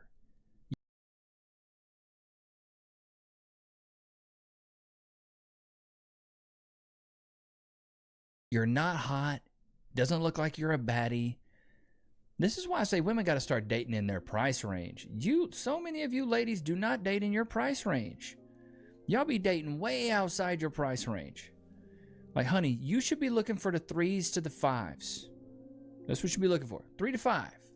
Stop look. The thing is if he's good enough for you, he's good enough for a few. Ship it a nice, should have bought a Honda, put it on a t-shirt. So many of these women think, well, I'm the hottest girl here. These guys should approach me. You ladies are so desperate that you need to start approaching men if you really want a guy. Part 2. So earlier today, like literally 5 hours ago, I posted a video talking about how I'm Okay, I wonder why men avoid her. She's screaming at a camera where she's by herself. speed dating for the first time and telling y'all my concerns with the event, because I'm convinced that there are not going to be men at this event. So rewind before I actually bought my. Wait. You have a pull-up bar behind you. I can tell by your arms that you're not doing many pull-ups. Whose man? Which man has that pull-up bar at your crib? Because that's what men have. Chat, put a 1 in the chat if you agree. Men have pull-up bars in the doorway. I do. I got one right over here. Baby girl, you getting piped down by somebody. Take you to this speed dating event. I hit up my friend who is friends with the guys that are organizing this event. And I told him my concerns, and I was like, bro, like, I don't think that there's gonna be men at this event. Like, I don't want to buy these tickets. So he contacts the organizer of the event, and the organizer sends him a message back like, bro, don't worry. Like, don't worry. It's gonna be great. Like, we're taking longer to find guys because we're being more picky with the guys because women have higher standards. Like, okay, cool. And if we can't find 50 guys, like, we will refund their money. So, like, it's nothing lost. So I'm like, okay, bet, like, I'm in good hands either way. Okay, so fast forward to today. So I'm sitting in Aldo, and I'm like trying on the shoes. I'm like, oh yeah, look good, my legs look good. I'm about to be stunning in this dress. So I sit down and have the shoes. I don't know about you, chat, but these like super hyper energetic women are just annoying to me. On, I pull out my phone. And I'm like, oh girl, let me just show you. I have a photo of the dress in my email. Like, let me show it to you. So I open my email. Why, when I open my email, do I get a refund notice? I got a refund email for my tickets. The event is on Friday, and I sent a story. I sent it because I saw it on their story today. I sent their story to my friend because they were still trying to recruit guys, and I was like, girl, it's not looking good. Like, they really still on their story trying to recruit guys, and it looks like they officially gave up today. If the women who attend these events are Woo! If they're anything like you, I would be cutting and running, brother. Good Lord. You know you're fine when you come to an event single and leave single. Baby girl, it looks like your ankles are on life support. Shots fired! Looks like they're fighting for their lives. Why are you walking so slowly? You know you're not fine. If anything, like, show your face. We'll see if you're fine. Hot take on singles mixers, because I think a lot of them are full and they don't care about all their customers. Baby girl, you've just been rejected so many times. I can tell you right now that haircut's not getting you really anywhere. This is why I say your looks can get you a ticket to the dance, but your personality is what gets you a date afterwards. Should have bought a Honda, put it on a t-shirt. So many women don't put any effort into their personality, and they think, well, I feel like I look good, therefore men are going to want me. That's not the case, dude. Ain't that right, Loki? I've fallen. And looks like your ankles are on life support. Shots fired! Looks like they're fighting for their lives. Why are you walking so? The case, dude. Ain't that right, Loki? That sounds like really difficult. It's to forthepeople.com/Levi. Yeah, thank you guys for the guys that reach out. Like, I really to know that, you know, I'm saying some things that make. Now we're finally here, so it's a beautiful thing, man. A hot take on singles mixers, because I think a lot of them are full and they don't care about all their customers. I have been Not the ugly ones. to multiple ones before, and every time I go, either you have to spend $40 and nothing's included, you spend $40 and you don't meet anybody, you spend $40 and the event is unorganized and just like you're standing there looking like a lost puppy the whole time. Now, a lot of these events the same people go to, so that's also kind of annoying to me. Yes, it's cool to make friends, but I also am at the age where I'm like, okay, I have enough friends, I just want my partner at this point. And honestly, I feel like No, honestly, I feel like you got the haircut that says I'm swinging for the other team. And then also, you're overweight. Men care about what's in that scale and what's on that mirror. Ladies, you really want to get a man attracted to you, look your best. Be in phenomenal shape, look good, have long natural hair, wear light makeup, wear an outfit that's modest but also makes sure it accentuates your curves in your body, look womanly, look elegant. Think of elegance. If you can think of elegance when you're putting on a fit, look at an old money fit. This works for men and women. It exudes class. It exudes, I have money. I have etiquette. I have eloquence. I'm elegant. You know, that's what we're really looking for. But when you show up looking like this, with your hair looking like you swinging for the other team, it's like, I don't really see a lot of guys that want to approach a woman that looks like she likes chicks. a lot of people are just there more so to find someone to hook up with because they don't have intellectual conversations with people, and they end up just sticking to one person the whole night and not exploring other. What's so funny to me is that these women will always complain about not having intellectual conversations with somebody when you're going to something that has to do with your feelings. What are we at a freaking, convention of IQs here? Are we supposed to be talking about intellectual conversations? Or are we supposed to be getting to know people on a personal level, on a romantic level? That's what we're supposed to be getting to. You're not supposed to be having intelligent conversations at these things. Are we supposed to be talking about quantum physics? And the socioeconomic status of the world right now and the political climate we're in? No, we're not talking. Even that's not even an intellectual conversation. Like, are we talking about this? No, we're talking about romance. We're talking about feelings. We're talking about connection. We're talking about building bonds. Making a friend potentially, yes, but also being interested in someone romantically is what we're talking about, not intellect. That's why I hate when these women are like, oh, we can't even have an intellectual conversation. That's not the point of these people. And that's on the host, in my opinion, because there's usually way too many women and not enough men. So yeah, I don't think spending $40 on a singles mixer is worth it. You should spend it on a gym membership. I'm sorry, Chad. I'm a hater, bro. I just hate it. I'm sorry. I'm so sorry, Chad. I went to a Christian singles event, and here's why I think we're doomed to be single for the rest of our lives. That was a bit dramatic, but let me tell my story. So I went to singles night at Union Church's Charlotte campus. Now, I don't go to that church, but I started following Pastor Stephen since he was a guest pastor at my church earlier this month. And when I found out that he was writing a book on dating and relationships, I was interested because, listen, your girl could use some divine intervention in that area. But I'll be honest, I didn't want to go. I almost biggity bet you this woman has astronomically high standards, is completely unrealistic. Even though these women pose as a holy woman or a religious woman, they still think like these women in the streets, and they want a 6-foot Chad with 6 figures, the nice house, a guy that's completely out of her league. Because I'll be honest, this woman is average at best. First, I figured it's a Christian singles event. There's going to be 11 women there and like 2 men. Plus, they were advertising it as a conversation that you wouldn't expect to have at church. And I thought, I've heard enough of those modern dating and relationship podcasts. I don't need to hear any more, especially not with a biblical spin. Instead of having meaningful conversations about finding and building Christ-centered relationships, the event was a Q&A about superficial stuff, like mostly whether to settle for someone who does not earn 6 figures. Like, that seemed to be the hot topic of the night. People were asking that same question over and over again. And honestly, all that I took from it was that we're focused on the wrong things. Sounds like the only day where you won't be going to church to. Yeah. The thing is, 6 figures is the new bare minimum. That's the new minimum wage is 6 figures. All the single men in St. Albans. I'm hosting a singles They're comedy avoiding night you. next Wednesday. They are avoiding you, honey. I promise. Where are those guys at? Avoiding you. Let me run that. I'm sorry, chat. Let me run that one back. Where are all the single men in St. Albans?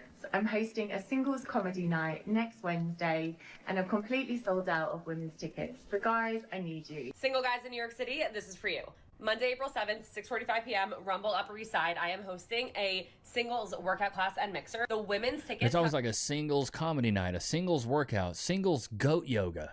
have sold out, which means there are a ton of women and not enough men yet. So we need you. We want you. Men are avoiding these events. Bro, men don't want to go to these events, bro. Men don't want. The thing is, because there's a couple things. Number one, all these women want to be approached. Every single one of them want to be approached. And then also, let's say you go to one of these events and there's 50 chicks, and 10 of them you're like, you know what? I'd clap. So you approach one of them. You talk to her. You schmooze her. You have an okay conversation, right? It's whatever. You go to the next one. It's the same thing. You go to the next one. She rejects you. You go to the next one. It's kind of an okay conversation. By the time you go on to the 5th or 6th chick, they might even start getting jealous. So there's a whole other thing that you got to deal with. Jealousy and envy is big with women.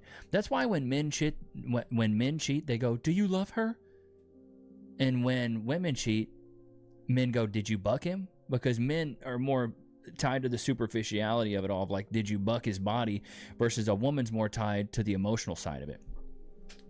And so now you're having to deal with women getting jealous from you when you're all single. I've seen this on these dating shows that you see on Netflix and stuff like that. It's like, well, I thought you had a connection with Jessica on the first couple of days, and now you want a connection with me. It's like middle school all over again. Like, they grow old, women grow old, they never grow up. And so this is why men don't go to these events, and then they're going to be talking to maybe 10 chicks in this that they actually maybe might dig. By the end of it, maybe they dig you, maybe they actually build a connection with you. But then all y'all want to be chased. And even the just everyday 4s and 5s want to be pursued. And I'm like, you told us to stop approaching you, and now you want to be pursued. And then you also, as a man, have to deal with the rejection of it. I want to go to one of these singles events just to see how bad it is. Maybe I would crush it. Maybe I would knock it out of the park. Chat, put a 1 in the chat if you think I should go to one of these singles events and maybe wear the meta glasses and see how it goes. We'll continue to arrive to Maeve until 4 p.m. If you guys will buy me the meta glasses, I'll try to make it happen. I just don't have any meta glasses. After that, we're going to have a DJ here, Roman Truth from Mexico City. So if you want to still get to... All right, update on speed dating. Baby girl. Oh my god. You're a 3 at best. Fired! Like, yoinks, Scooby. There is no update. It was what you would expect it to be in 2020. See, I'm just saying, you look like this, you need to approach men.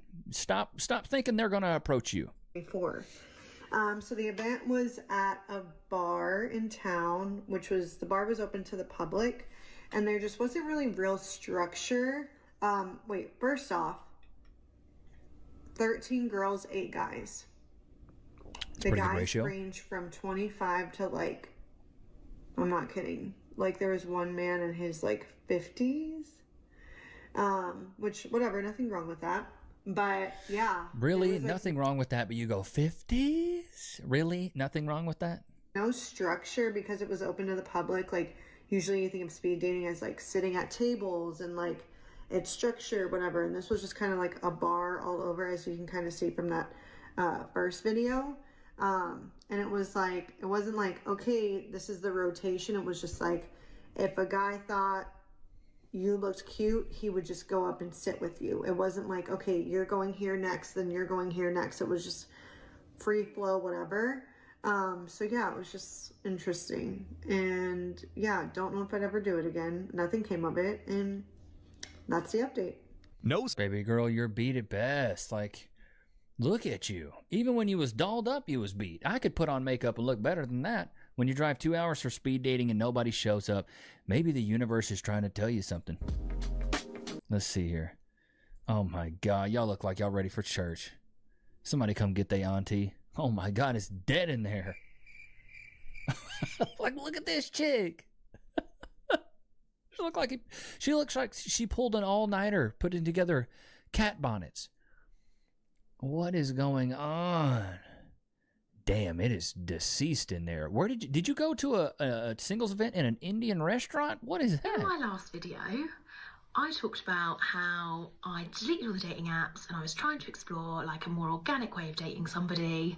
And this is so typically my luck, you can't even write it.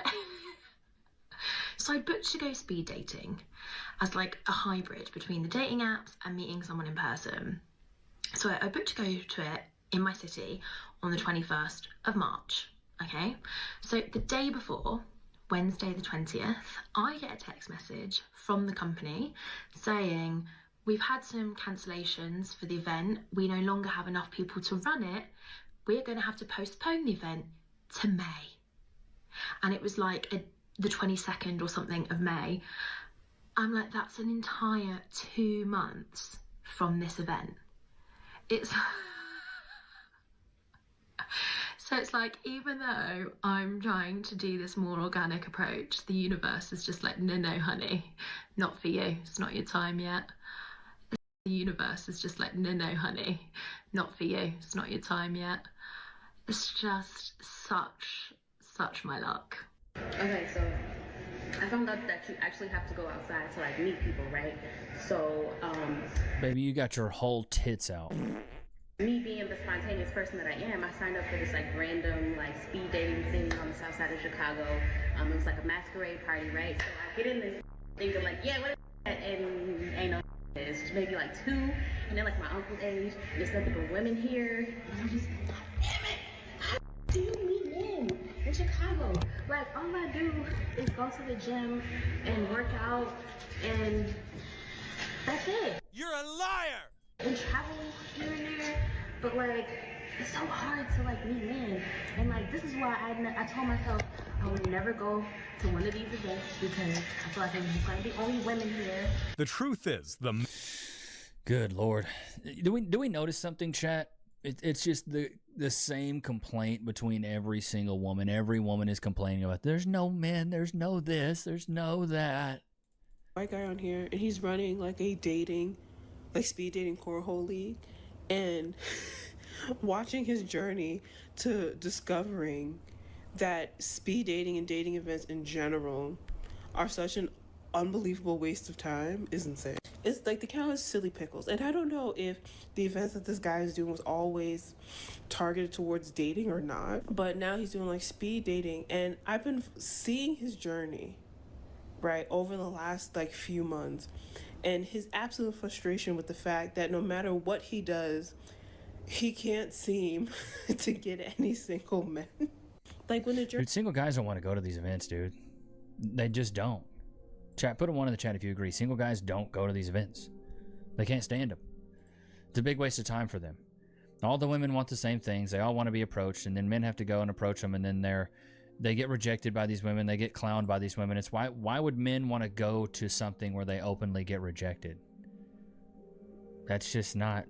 It's not something that, you know, us as men would want to do. At least not for me. I wouldn't want to do it.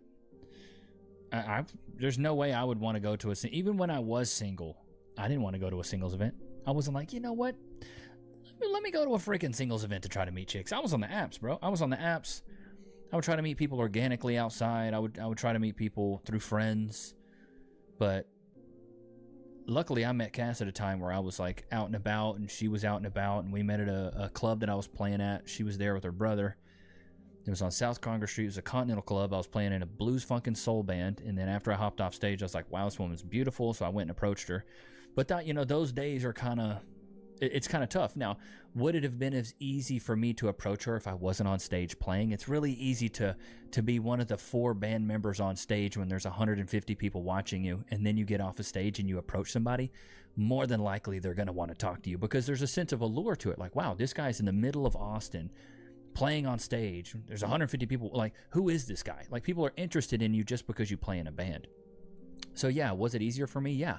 But the thing is, you can't get somebody to fall in love with you based off of just one scenario of while you're on stage playing, because outside of that, you're a regular person. And see, Cass and I fell in love with each other, and she knew me when I was making maybe $200 a month. Yes, $200 a month. I was a brokey, you know, trying to get Craigslist ad gigs, trying to get acting gigs, modeling gigs, musician gigs, trying to play shows. I didn't have a job for a bit. But then I got into corporate America, and, you know, I started doing my thing. So I graduated college at 24, and it took me a long time to get out of college because I'm stupid. Worked for a few years, took about a year off, and that's when I met Cass, and then I got back into the corporate world. But, you know, I did corporate sales for like a decade. So I did my time, and I realized, hey, dude, I'm probably not going to make it in this music business. It doesn't pay that much, bro. I was putting my rent on a credit card. Stupid. Rent on a credit card. I had like 6 or 7K worth of debt by the end of it by the time I got a real job, and then I had to pay it off, you know. Luckily, I settled. Shout out to Chase for letting me settle. But yeah, man, I just don't think guys want to go to these events. It's a big waste of time for them. Chat, would you go to one? Have you ever been to one? Let me know. Do you guys think I should go to one? Get the meta glasses, show up, go to one of these events, maybe live stream it. I feel like that'd be cool. Live streaming one of these would be neat. I really do think so. What do you think, Lokes? He's like, yeah, you should do it after you give me a treat. All right. But I hope you guys enjoyed today's episode. Don't forget to like, comment, subscribe. It was good to have you guys out, man. Until next time. Peace.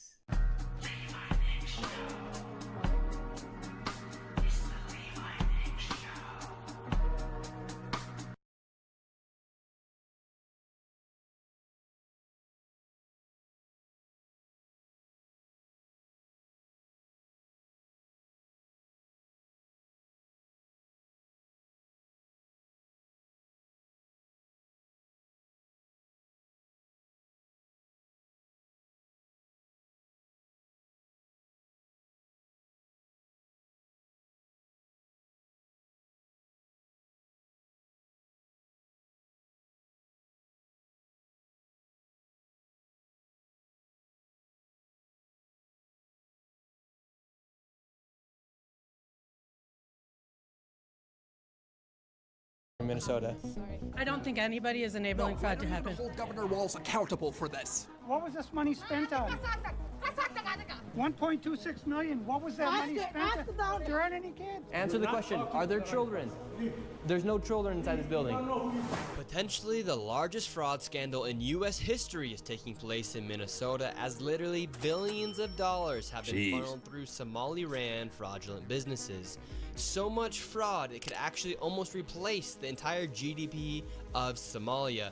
These fraudsters have worked hand in hand with the Minnesota government as they enabled billions of dollars to be given to fraudulent businesses underneath welfare purposes. Insane. Some of this money eventually landed in the hands of terrorist groups in Somalia like the Al-Shabaab, and others enriched themselves all at the U.S. tax. I like shish kebabs. And in this video, we will break down all of the fraud from start to finish, from going to the fraudulent businesses and confronting the people who are making millions of dollars from the government. And we will also be confronting the incompetent government leaders who let this fraud happen. And to make this happen, I met up with a man who's been doing his own. So I'm not going to watch the entire video. You can watch it on his channel if you really want to get into it. I'm going to look at a lot of the reactions of people that are talking about this stuff and how wild some of these raids are. This is a clip of a raid. Get the fuck out of here. You cannot come in here. We don't care. We don't know where it is. Get out. That's not your job. You don't know that. Get out. You can do that. You can film here. From the statement that's on the website, advancement building. This address is The sickening thing about this is that it seems like some portions of the government, I'm not going to say the entire government because that would be, you know, stupid of me to say, portions of people in the government are leveraging children, which are the most vulnerable in the world, right? Children are the most vulnerable people in the world because they can't defend themselves, they can't stand up for themselves, they're not physically able or mentally able. But we're leveraging them to commit fraud, which is one of those things that to me is so vile and so terrible. Put a 1 in the chat if you agree. I think that's vile, terrible, that you're trying to leverage children to make a bunch of money. The problem with this is when you do things for children, most people don't ask. Most people aren't like, well, where's that money going? What are you guys doing with these funds? It's kind of like a failsafe. Like, right, you can always say, I'm helping the children, and nobody's going to bat an eye. But if you're funneling money through fraud, you know, this is a thing that definitely needs to be investigated. And this isn't just happening in Minnesota or Minneapolis. There's places in Columbus, Ohio. I'm going to show you a clip. It's the second largest Somali community in the United States, and many more daycares are in Leering centers found with no kids. They all have no kids in them. It's a daycare center owned by Somalians and stuff like that. Have you ever They're like, that's the hustle, though, right? They're like, bro, just open up a daycare center. seen any kids in this place here? No, not that I know of. I just seen it, the building itself. I've never seen nobody come out the building or go in the building. You've never seen anybody over there? No, not at all. So right now we are in front of the Great Minds Learning Academy. This is one of the many daycare centers, learning centers here in Columbus, Ohio that are associated with the Somali community. As you know, Nick Shirley put out a bombshell report about all these fraudulent daycare facilities. Quality Leering Center. Y'all thought I was playing with that. Quality Leering Center. In Minneapolis, Minnesota. So we wanted to come out to Columbus, Ohio and investigate what might be going on in the second largest Somali community in the United States of America. So this place here is the first place we're gonna knock, and we're gonna see if anybody picks up or answers the door. Let's see. Oh, this should be good. Nobody's gonna answer that door, bro. They're in there learning. They're busy. So this looks like, I'm gonna be honest, this building looks like where you would house criminals. This doesn't look like where I would want my kids to be, you know? Knocking on the door. Nobody's picking up. So we're not sure what the hell's going on here, but we're gonna get out of here. This building right here. Oh, you're in. So this isn't just happening, and so maybe this is the next big scam where people are funneling millions of dollars. And it really only gets worse. I was able to find so many clips. What would you say to Nick Shirley, the YouTuber, if he was standing in front of you right now? I have nothing against him himself, but I do have something against the rhetoric. It's, if you're going to be a journalist, just have a moral compass. You made it before your business hours? Brother, man, it says Quality Leering Center. Like, do what you do correctly. If you catch business that are fraudulent. Okay, this is also the terrifying thing. You know, and I don't like to throw shade unless it's factual. This guy explains exactly why it's terrifying that anybody that's, you know, Somalian is able to get this amount of money, number one, but number two is teaching kids. It's not even funny anymore because, look, Somalia is about to assume presidency of the UN Security Council on January 1st, 2026. That's in like a week. And if anyone knows about the demographics in Somalia, they know that Somalia is not the ideal country you want running the UN. Now, First off, the UN is a complete joke. No one actually cares about it anymore. The United States should have left the UN right when it started. However, Somalia in particular has a civil war right now taking place where there is... They have since Black Hawk Down came out. Like, have y'all seen Black Hawk Down? Like, bro, that country has been war-stricken and civil war-stricken for the longest time. They don't need to be leading anything. Literally not even a stable leadership within Somalia. So how it's supposed to lead the UN Security Council is really up to question here. But look, we are all seeing about the news about the Somali fraud in Minnesota. That is a concern, and that is really bad. However, if you look at Somalia, and if you look at the demographic in Somalia, it's not surprising to anyone. The average IQ in Somalia is a 65. To qualify for intellectual disability in the United States, you need an IQ of 70 or below, which means that the average IQ in Somalia qualifies you for intellectual disability in the United States. When we are importing third world immigrants who qualify for the average IQ in the United States, they're going to be off welfare and they're going to be living off welfare. That's why we need an immediate end to third world immigration, to end this ridiculous fraud, to end the overuse of welfare systems in states like Minnesota. So people can say all day, it's a race thing. It ain't a race thing for me, bro, at all. It's an intellectual thing. It's like the fact that we're letting these people that are war-stricken and also under the general IQ for what we would consider like mentally handicapped is crazy work. Here's a clip of him on a podcast, Nick Shirley. I talked to one lady who said she watched another person's stomach get cut open when she was pregnant, get cut open by the cartel because they couldn't give her the money to come over to the United States. And so then I also started getting super interested in like, how corrupt can a government be to where the point where they're incentivizing people to get trafficked across the United States, get raped, get kidnapped, have to pay extortion fees, have to leave their family, have to go through a jungle to come to the United States. And how can people morally say that that's a good thing to be incentivizing illegal immigration? and to see politicians be so corrupt and to misuse their words as to saying like we're actually helping these people really made me dive deeper into politics and see why are they letting all this happen. To this point, I'll pause it there. We're seeing